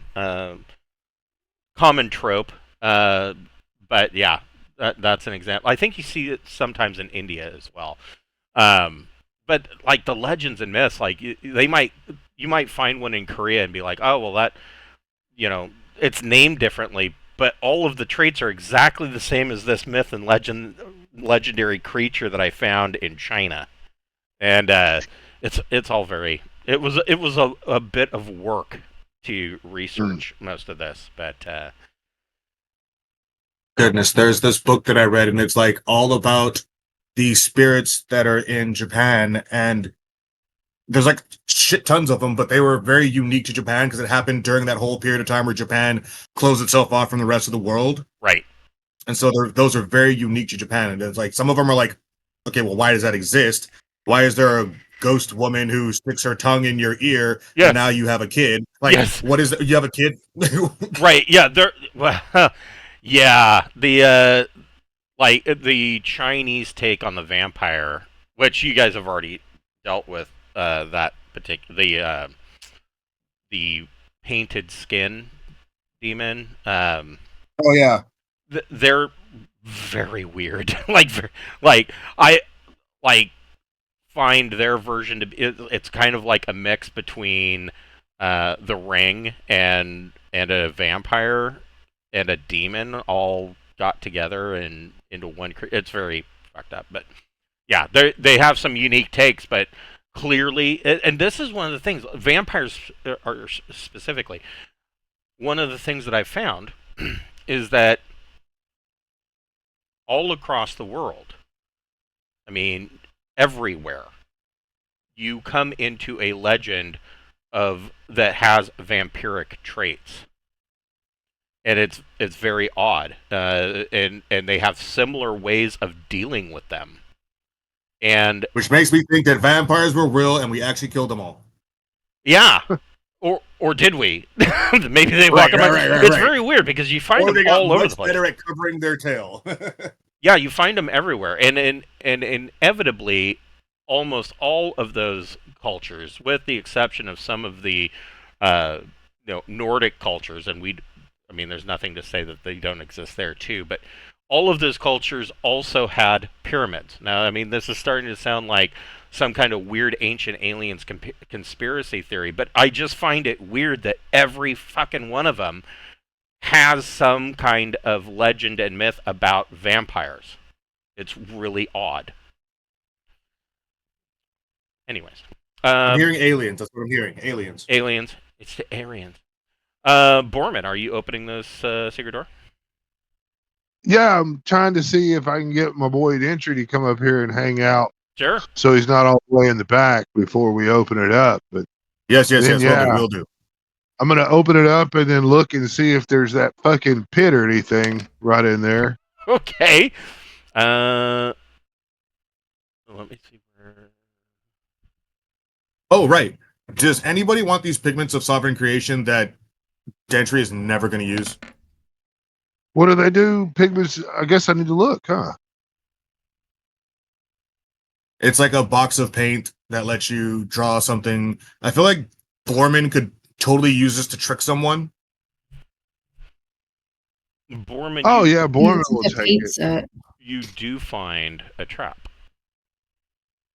Ooh, okay. And it is on all right, this. Borman has the pigment. It is on this side of the door.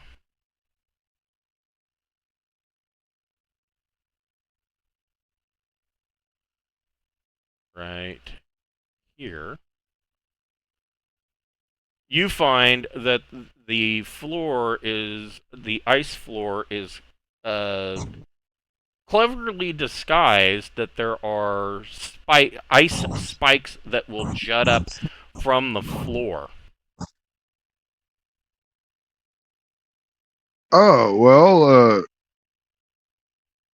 I mean, that should be pretty easy with the flame sword to make them not work. Go ahead and make a disable traps check.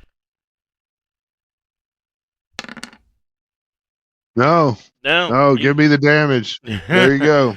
So yes, the ice spikes do go off. Dentry and Borman take 8 points of damage as these ice spikes jut up out of the floor through your feet. We will pass the ring around. So if you want to do your little 10-minute thing or whatever, I think we're just going to get topped off and open it up. Okay. If that's okay. Yes, you can top off and open the secret door. In here, this room, like the other one, is filled, the floor, it looks like polished ice with a mirror-like sheen to it. And there is frosted walls and the 10-foot frosted ceiling. And all throughout this floor in here, you see that there is treasure embedded just below the surface of this icy floor. Lots of treasure. Shouldn't we go in there, Dentry? Looking as I go in. You do not. I want to stay close to Dentry to get that 10-foot protection. Yeah, you do not find any other traps. Well, then let's get the treasure. Okay, so it would take you 2 turns, which means you're going to need another 10-minute break. But out of this, hacking away at the floor for 20 minutes, you pull out 100 platinum pieces. Mm-hmm. Got it. A second.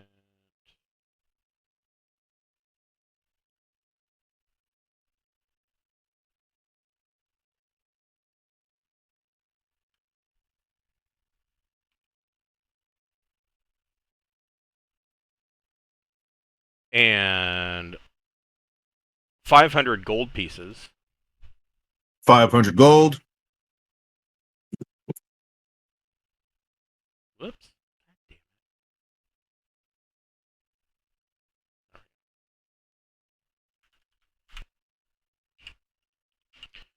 And 200 electrum pieces. 200 electrum.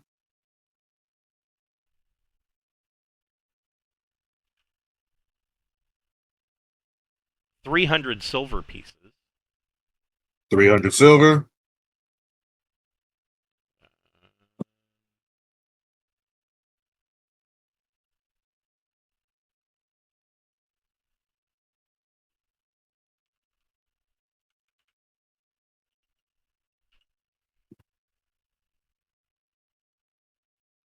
400 copper pieces. Copper.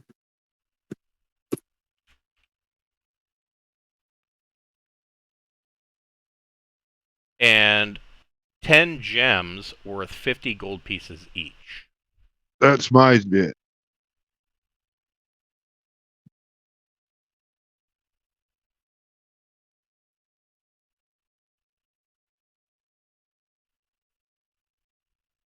$10 gems worth how many? Worth 50 gold pieces each. You know, I really wish I'd put this shit in fucking order. You still can. Oh, I can. You're right.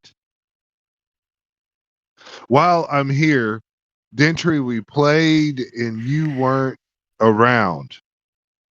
And I got some stuff that I have to tell you about for your 5,900 gold pieces.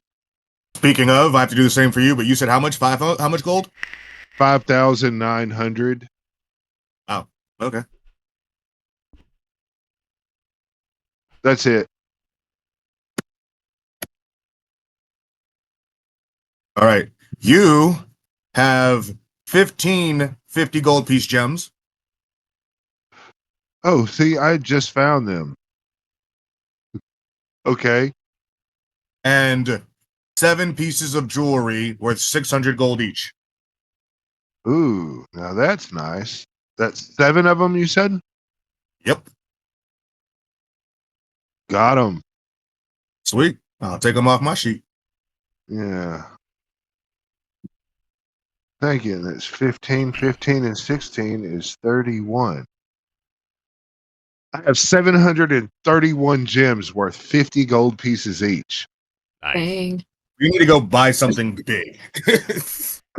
Well, most of them are in the vault, but I mean it could be changed. But yeah, cool. So standing in front of Peppermint, there are these enormous stairs that are carved from ice that descend into an ice cave. The stairs are 15 feet wide, and the steps themselves are 5 feet deep. And there are these sharp icicles that hang down over the cave entrance. Some of them are as long as 5 feet long. And Peppermint, looking at these stairs, it looks like they might be a little bit slippery. I'd hope so. Can we pour seawater from the tankard of endless liquids and make one side a slide? Sure. I would Let's allow do that. it. Hell yeah. Okay. So, yeah, you make one side a slide as the seawater trickles down. It starts to kind of... I don't know if a slide would actually... because salt water is going to make the ice brittle and sharp in places. I don't know if you necessarily want to slide down that. Okay, well, we should probably break the icicles hanging over the stairs first anyway, so can I wing a dagger at it? Yeah. So you break off these sickles, and you realize that was a good idea because they're not clinging very tightly to the ceiling of this cave, and they would have quite possibly fallen on you. But there is this this stairwell that leads down to another level. There was that kind of chest up here where we got the salamander eggs, right? It was a throne. Yeah, it was a throne. Where did Borman So go? it's got. Oh, I moved myself to the top of the stairs. What would the reaction of I don't wine see you on the screen at all. Right here. I do not see you. How about now? There you are. Okay. So maybe we can get that throne, right? And have so the base of the throne is facing forward, and a couple of us get on it from behind, and we will slide down these stairs into battle on the battle throne sled.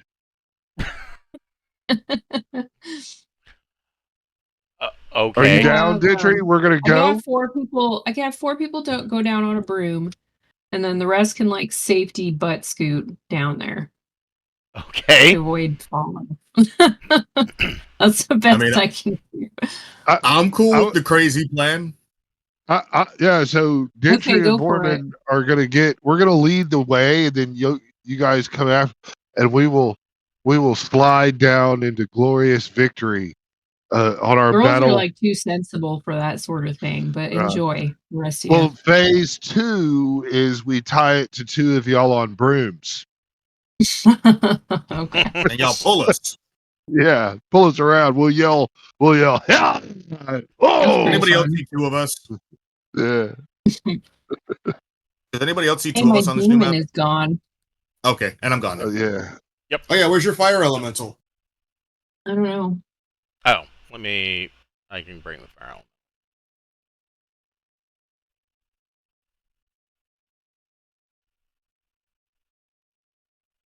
My turn to be right back. Okay.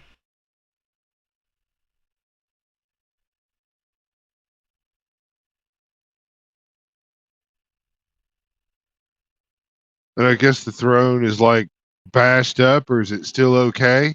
I mean, the throne, the broken throne was made of ice. So it's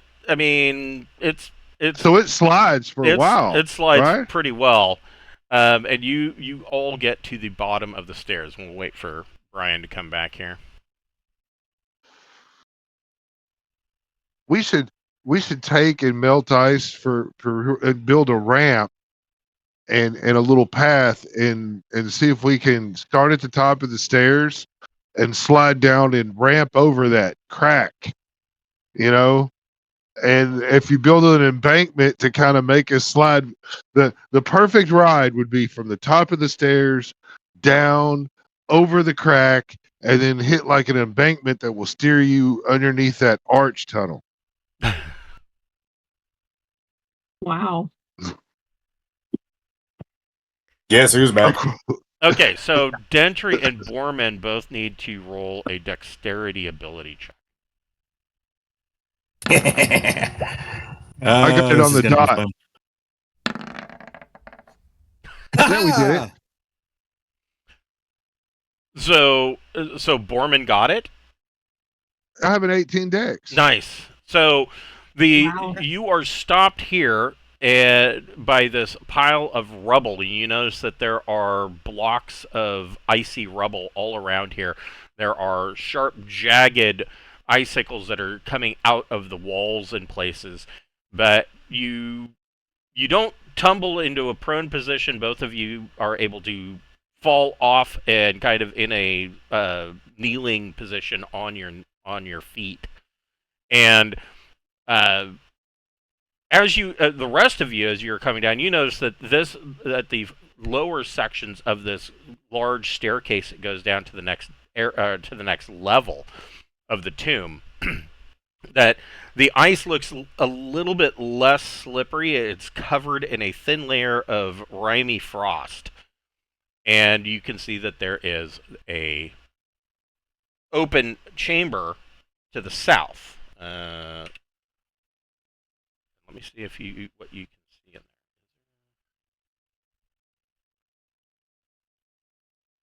So it looks like Dentry can see it, and Borman can see it.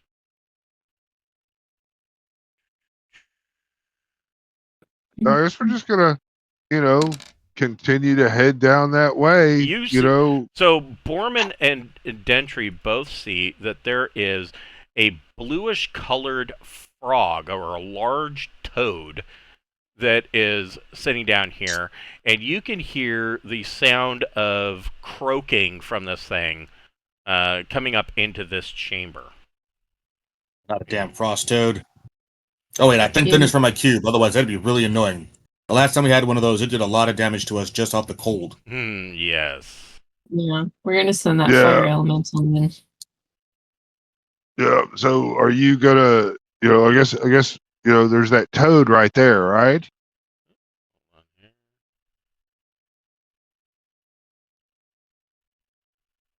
Want me to send the fire elemental to attack it? Hell yeah. Let's see how that. I mean, might as well ride that horse until it falls, right? Mm-hmm. You guys do not need to roll for surprise, but the toad might.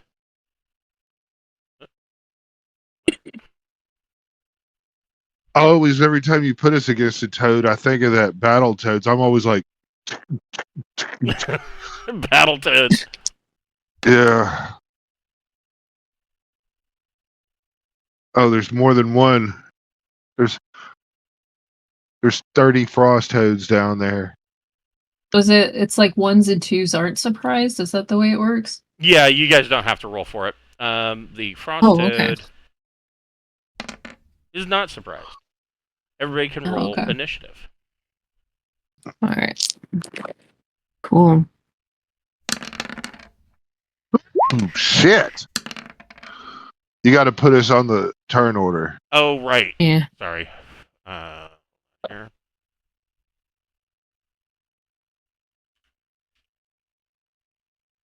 Right. Sorry. Every time you change a map, they can't get shit together. Gotta love it. Yeah. Yes. There you go.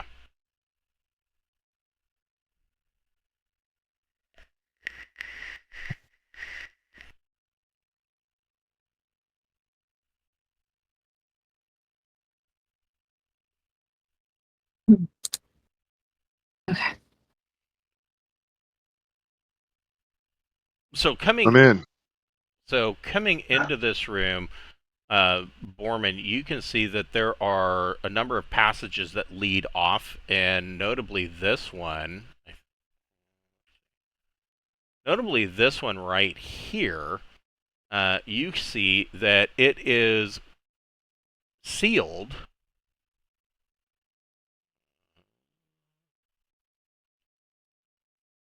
It is sealed by a large iron gate that's actually set into the ice, and it is closed. Okay. Down here, you can see that there is this icy archway that is built up, and the ceilings in here are like 15 feet tall. Are there a bunch of stalactites and shit? Yeah, there's icicles that are hanging down. So, what do you guys think about we get? We all kind of hang out up here until somebody can come with that horn of blasting and knock all this. Is Jackson purposely going with a 0? Finish. Oh shit! No, sorry. I thought I typed it, but I guess I missed. And Mira.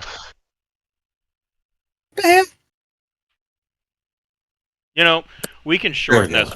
You can just have Mira go on Jackson's initiative. I like that. Much better. That's something. Mira goes and Jackson goes. I'll steal that from 5e.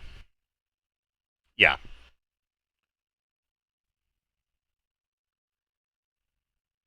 Okay. Then I'm good. Okay. So, Borman, what would you like to do?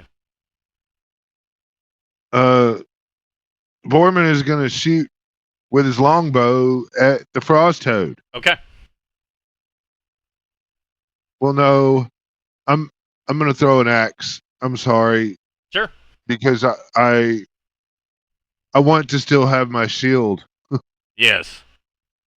Yeah. Go Viking. Yeah. So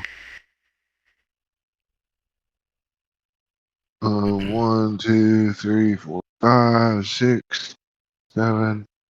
Hey, here we go. Does a 23 hit? Yes, it does.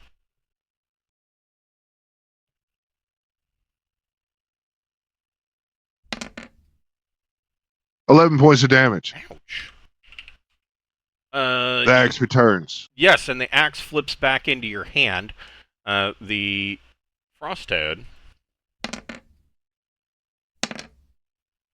is like absolutely noping out. It is getting ready to make a run for it. It really ate a lot of shit from that. It like lets out a howling croak and begins to look like it's about ready to bolt. Malachi, what do you want to do? Well, I'm way the fuck up here, so I'm gonna continue. I need to do this. I'm just kind of getting my little 30 feet in, you know. Oh, I see. Yeah. Yeah. So I will come down here and I will look at Gentry and say, you know, if you can hold the line, we can make a lot of noise and maybe pull everything this way, so we don't have to discover it in the dangerous way. I can always hold the line. Get some Bavarian cowbells and just wrap them around Dentry's neck. Yeah. Yeah. We'll start ringing the cowbell, like Mississippi State fans. Okay, so so Malachi is making a lot of noise. Yes. Okay. I'll look at Gentry and pat him on the ass and go, "You got this." And then I'll start, you know, "Here, monster, monster, monster, come here, fucker. Y'all suck. We're gonna get your gold. We're gonna kill your children, monster." Hold on here. Let me see how far this is. Whoops. God damn it. That's not what I wanted. It would be nice if they just put in like an undo button. That would be nice.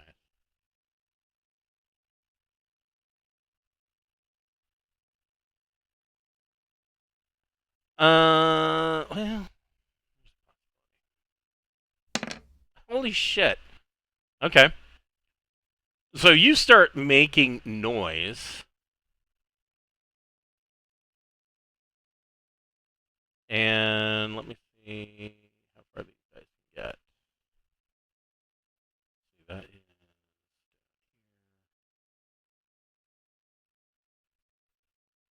oh, maybe.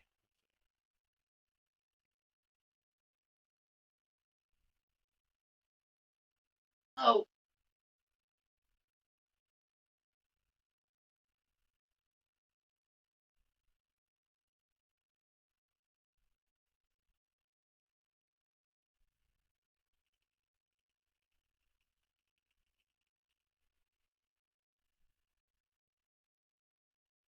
Orman's probably looking back, going, "What the fuck are you doing?" Causing problems. Well, I mean, there's shit from all these different directions, and there's already a toad that's honking and horting, you know. I mean, we might as well just get it all and get our get our kill on.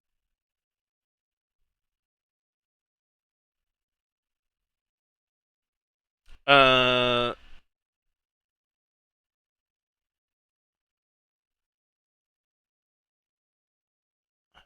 You can see. Yeah, maybe you can. So Borman, you can see that down here to the south of the ice arch, you can see that there is movement coming from the darkness beyond. Okay. Goodman, what are you doing? Oh, I need. Well, Goodman is gonna move his little 20 foot that he can to right. Yeah, you're gonna go right here, and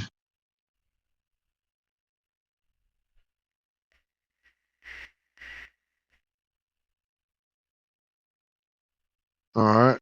So Goodman's gonna throw the hammer at the toad. Okay. That is.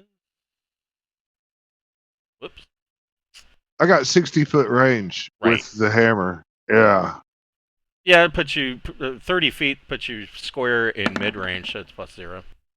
That is a hit. 23. Yeah. So 8 points of damage from the thrown hammer.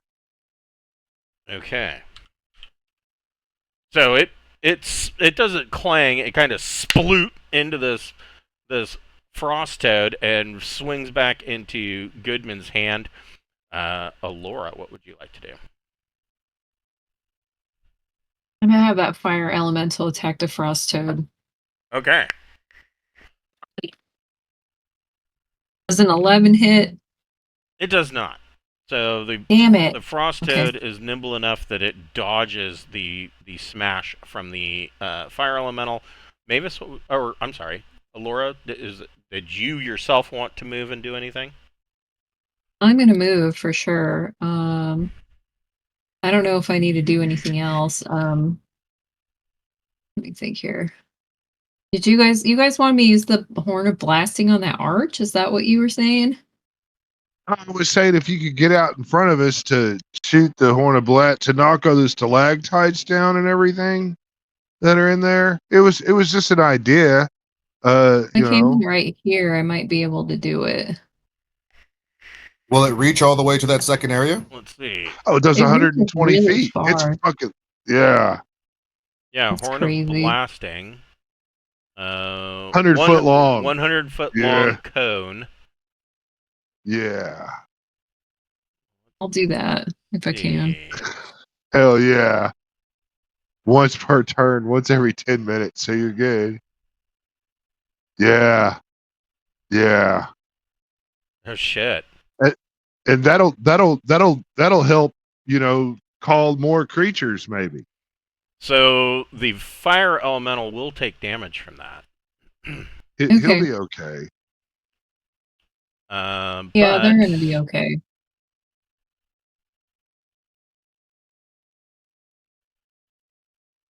so they all get a save versus spell. First of all. Yeah, or become really deaf. Right. Frost Toad. Oh. Succeeds. These guys succeed. And I'll let you roll for the fire elemental. I don't know what their save would be. That's the only thing. Let's see. I did put it in here. Fire elemental. He is the intermediate, and it says see main entry. Of course it does. I'll tell you.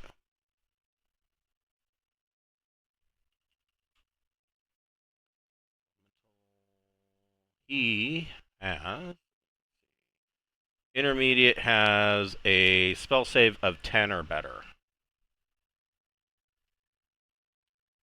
10? Okay. Okay, rolled a 3. No, he fails. The fire elemental is deaf. And then Okay. And then you need to roll 2d6. 2d6 damage. 5. Okay, so fire or The toad explodes. Yeah. The fire elemental takes 5. Got it.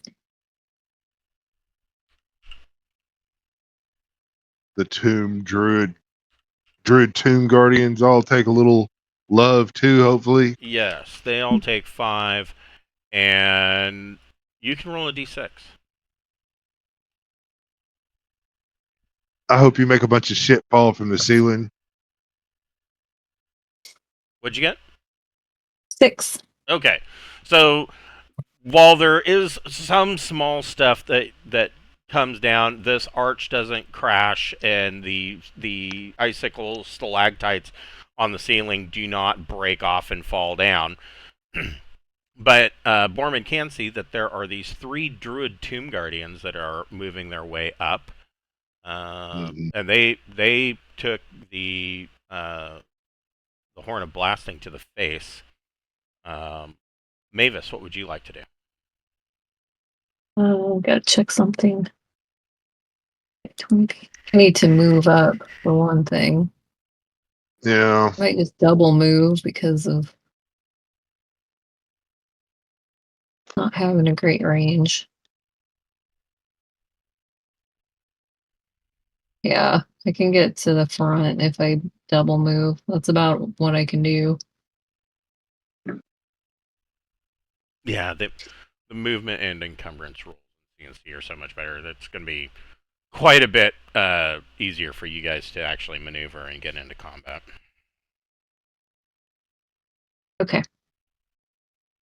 Biggest difference is that you can't, you can no longer make an attack if you are doing a fighting withdrawal, because all of your focus is on defending, and then you can move back half your movement rate. So, not the only difference. Peppermint.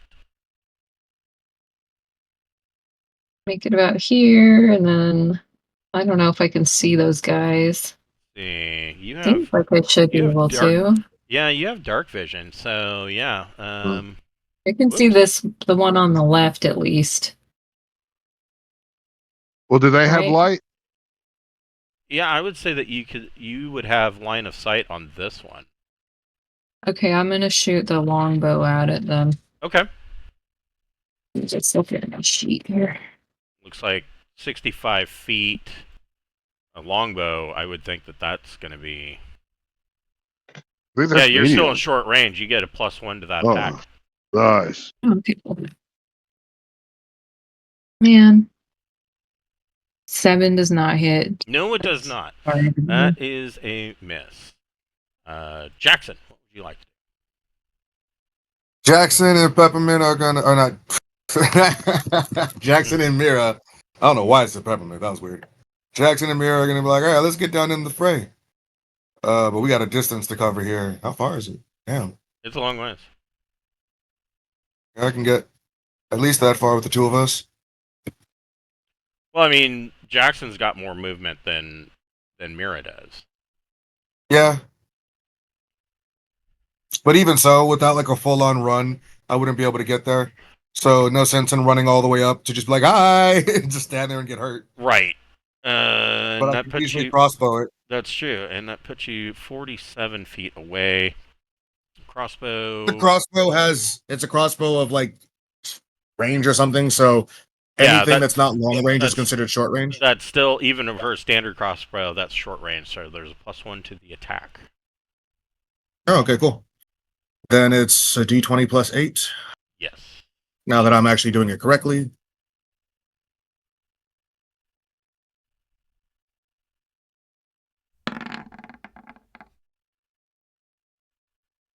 Hell yeah. 17. A 17 hits. Alrighty, I am using one of my +1 bolts because I have a crap ton of them. For 4 points. Yeah, this druid lets out a primal scream as this crossbow bolt goes thunk right into it.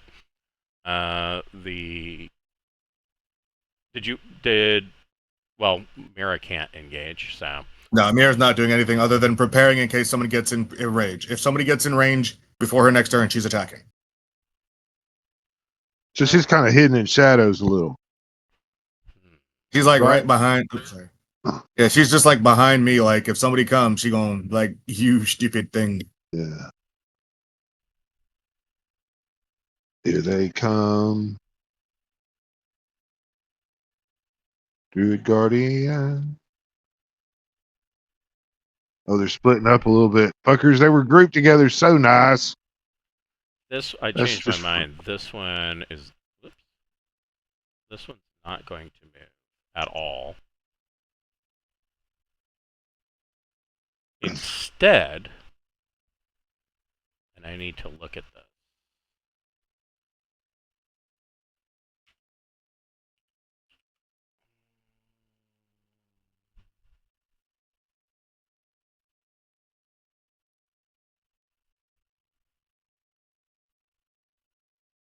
I can't do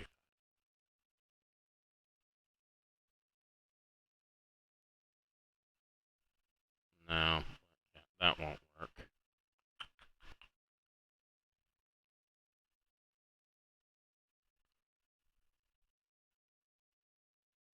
Ooh.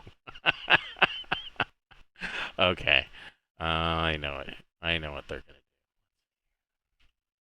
do. I need to figure out which book this is in. Oh, it's right here. Oh, but it's only got 30-foot range.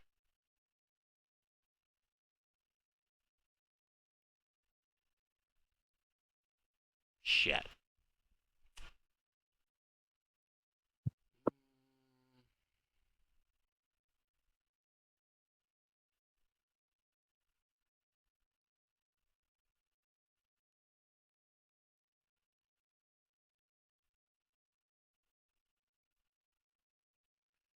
Okay. That could be useful.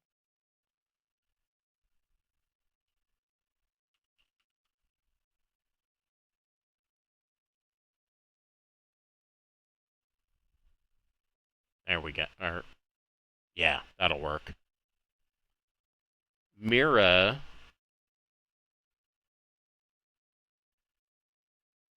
needs to make a saving throw versus spells. Dumb bitch. I gotta look up Mira's saving, bro. Damn you. I have it. It's right here. All right, her save versus spells is 14. Survey says 9. Nope. Mira, you see that there is like a blue force field, a very light and translucent blue field that goes over Mira, and she is unable to move. She has been hit with a hold animal spell. Do I have any idea which one did it? It's probably the one in the back because they didn't move. Oh. The other two, do they have range weapons? That would be dumb. I'm going to throw the only weapon I have, which is a spear. No, the other two stand there ready to engage, but do not move. Dentry, what would you like to do? Dentry's got limited movement, but I can do 40 feet with just running. So I'll move up on this one, but I will do the whole, I'm going to get right up in your face, but not attack because it's Dentry. Okay. We'll just get up there and stare him down. Like, you going to die next, as soon as I can, you going to die. Have you guys caught Alien Earth yet? No. Yeah, it's so fucking good. It's really good. There's a cyborg character that uses a stunner on a xenomorph, and it's a serious stunner. Like, it shoots out fucking big lightning bolts and shit, and stuns the shit out of a xenomorph. It, of course, comes back and kills everybody, but whatever. Of course it does, because it's a xenomorph. Borman, what are you doing? Borman is going to use his ring. I'm invisible. Okay. And I'm going to move way over here, and I can only go 30. I'm going to cancel that there, and here we go. right there. I'm gonna move right there and look down that way. So there is another iron gate here.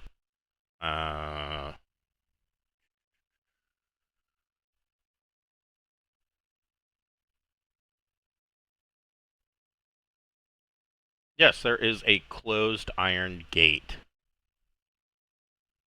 Cool. No reason to change that, but that's kind of my turn. I used my turn to go invisible, and then I'm trying to make sure we don't get flanked. What Okay. I'm trying to do. Back to Malachi.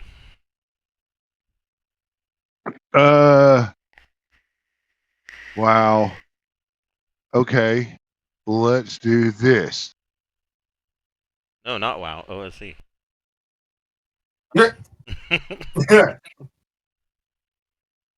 Anybody remember the short-lived World of Warcraft role-playing game?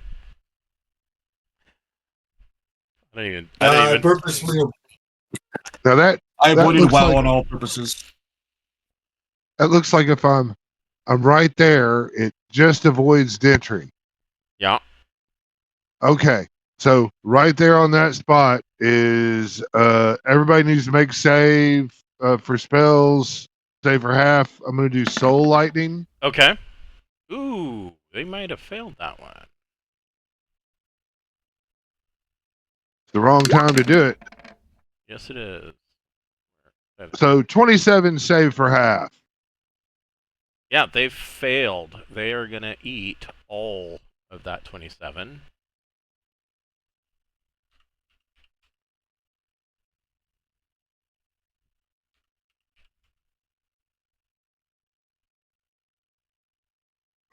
The way the incantation starts is a loud booming "fuck you," and then some other things. So all of these druids, their souls release, rip out of them in the form of purple lightning that strikes one another, and they. Ooh, they are going to. They are like demoralized from this damage. They are going to run for it. Goodman, what would you like to do? Well, Goodman sees everybody approaching, and he really doesn't want to be. He doesn't want to be left behind. So maybe if I can get right over here. It'd be great, right there to kind of make a little shield wall for Mira. Okay. And then this guy right here, I'm gonna chunk my hammer at him. Okay. Yeah, they're like, you do not belong here. That's a hit. And yeah, so this will be plus 3, 7 points of damage. Okay. So you, as this druid is getting ready to leave, you smack him in the back of the head, and his head jerks forward with your hammer. Alora. Yep, you're muted. Nope. Discord muted. Oh my gosh. Sorry. There's only like 4 different ways to mute yourself. Yeah. I got a switch on the microphone, and then there's a switch in Discord. So, right. Yeah. Just getting mixed up. Okay, that's 27. I'm sure that hits. Yeah, who you attacking? You are all the way up here. Yeah. Oh, but I was having the fire elemental go. Oh yes, Sorry. yes. A 27 is a hit. These are not frost-based creatures, are they? No. Okay. Fair enough. 7. That's still pretty good. Yeah, the fire elemental just gives him a right hook, and you can see the skin on his face just instantly blisters from the punch of the fire elemental. And then what would Alora like to do herself? I have moved, and then I'll see if I can. I think I can hit somebody with a dagger at 30 feet. Yes. That's max Okay, range I for will a try dagger. it. Okay. And it's anything. Oh. Is 16? Does that hit? 16 does hit. Sweet. Okay. Hopefully we kill them before they run off in a corner and make us go. That was good. Oh, yeah. So your dagger lands right in the back of the head, right where the hammer hit him, and this druid falls face plants into the icy ground. Good news. Mavis. Let's move.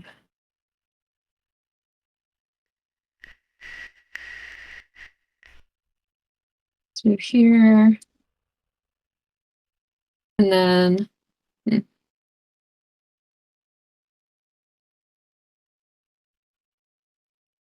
hey, the arch is too far away to do shatter on. That would have been cool, but I don't think that's possible. Maybe I could shoot a bow through it or something. Range on shatter? It said 20 feet. Yeah, it's relatively short. Yeah, range 20 feet. Oh my gosh. Okay, can I see that guy in the back? I can, I think. Through the hole? I think so, yeah. Okay, I'll try and use that bow. Okay. And then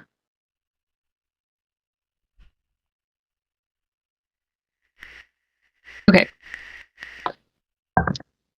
I got 19 to hit. That is a hit. 3. For 3 points? Yes. All right, you drop an arrow into them. They need to make a concentration check, I do believe.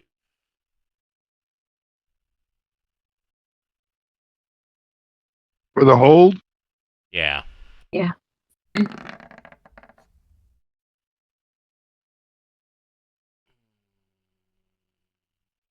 That's probably under his con.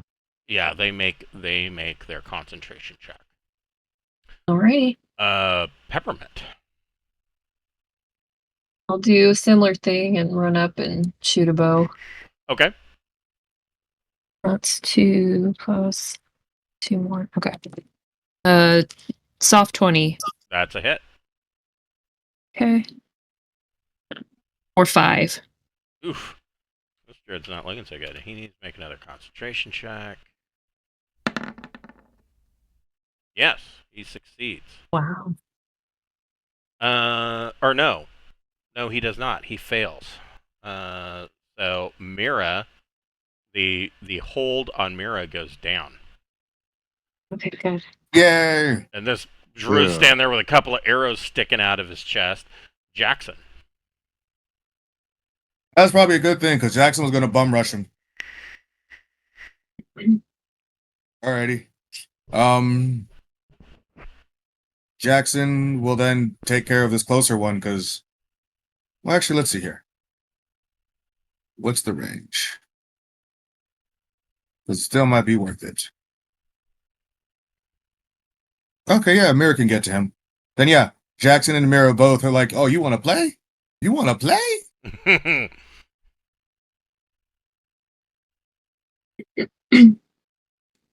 And we do that. Okay. And we proceed to attack. Yeah. Go for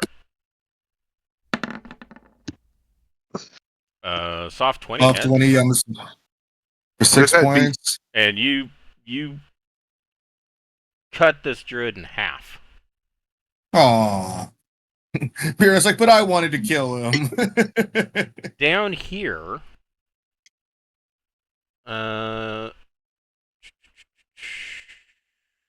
you can see that there are a pair of braziers that are lit, and there's light down here that are spewing forth a black, oily, tar-filled smoke. Yeah. And does that like have? Is it like a smoke that dissipates, or is it a smoke that kind of hangs? it kind of hangs, and it's staining the ice on the walls and the ceiling. Oh, wow. And you can see that there's yet another set of stairs that go down. But there's a passage that leads to the west over here. Druid Tomb Guardian is going to bolt and run. He's doing just a full blind terror retreat. Both Dentry and the Fire Elemental get a free attack at +2. That's a hit. Okay. Dentry slashes his back. What about the Fire Elemental? I rolled a nat 20, so that should be 16 points. Oh, geez. Yeah, we're not even going to bother rolling on the table. The Fire Elemental just brings its flaming fist down on top of his head, and you hear a crunch as his neck buckles and his head kind of drops into his chest. And that is the end of the druids.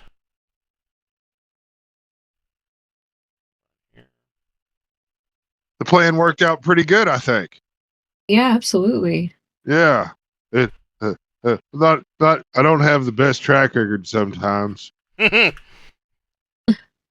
was playing this thief that thought he was a paladin, and he never really he thought his backstab damage was his smite from being good. But anyway, we go to this huge ass castle full of bandits and shit. I mean, it was like supposed to be a whole dungeon.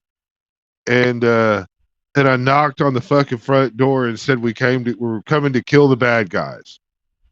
And I pulled the whole dungeon there. Oh, yeah. Yeah, they stormed out upon us, and we proceeded to fight monster after monster. So that was kind of in honor of my boy Auroran, who was a thievy motherfucker that thought he was a paladin.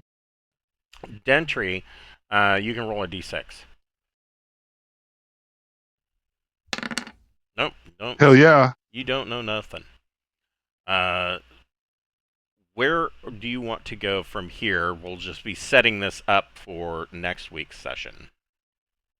I mean, the first thing we need to do is make sure that these fucking tar baskets, right, are not spewing something bad into the air. These braziers. Yeah. I mean, you guys are far enough away from it. I'm the only one close to it. And I'll probably just come back and tell you about it first. You guys are far. Jackson would know. I mean, aside from the black tarry smoke that's coming out of them, they are issuing forth a faintly cinnamon scented smoke. Ooh, that's nice. Okay. So, I mean, I'm assuming that all these little areas are gates off everywhere, you know?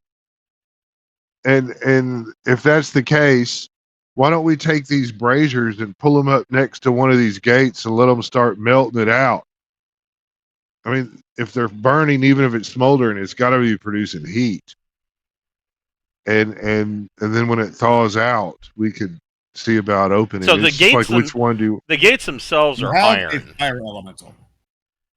I mean, oh yeah, that's true. And like the gates themselves are iron, but the door frame and whatnot is encased and set into thick ice. Oh, I get you. Okay, they're not like frozen shut; they're just done. Then I guess the thing to do before we leave or break is to search the druid's little lair there, and search the druids. So the druids, right? They don't have any treasure. They are all, but well, that's not necessarily true. They are all wearing, and I'll just go ahead and throw this out. They are wearing furs of protection from cold +1. So that is a hide armor. It is, if you had a barbarian, they'd be pretty happy. But furs have a base armor class of 12, so these are armor class 13. 8 or 6, 13. Okay. And there's 3 sets of those, and there are 3 sets of spears +1. All right. I don't think anyone's wanting to wear hide armor. So 3 sets of, what is the name of the armor? Furs. It is fur of protection +1. AC 13.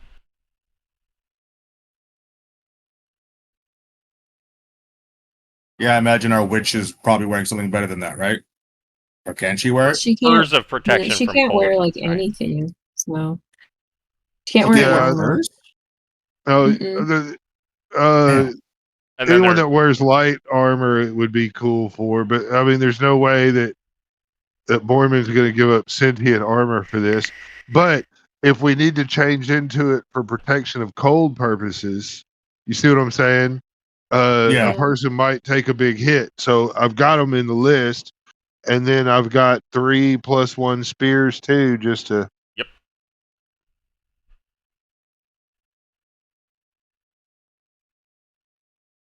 I'm down to throw a spear at someone. All right. Let's go ahead Yeah. and divvy up some XP. Do you guys want me to move back by the party, or are we just keeping our placement? It's up to you guys. Yeah. Do what you I want. think. I mean, if we search their body and their little thing, we could all. I mean, let's just all huddle up next to this gate right down here because that's close to where the braziers was and everything. So we're ignoring everything else on the way to this place? Well, I mean, there's nothing there though. Oh, did we already examine all these? You haven't examined There's all one. of it. No, we haven't. So we have to come back up here to the top. That's also we just ignoring yeah. everything. This one. That's someone like you and all the treasure that could be found. Yeah. Well, I mean, we have to come out, you know? And is that a cave at the end of their little thing there, or is that a dead end? You mean down here? Where the druids were coming from? There's a stairwell leading down into another cave. Okay. Yeah, I want to clear all these little. I saw a stairwell, but that's all I can really say. Yeah. I didn't know what else was beyond it. Let's do the gated community first, right? Like the one right up here. Yeah, we've got 3 gates that we know of. Yeah. All right. So for today's session, everybody gets 2,403 XP. 4,003. Yeah, that'll be nice. 2,403.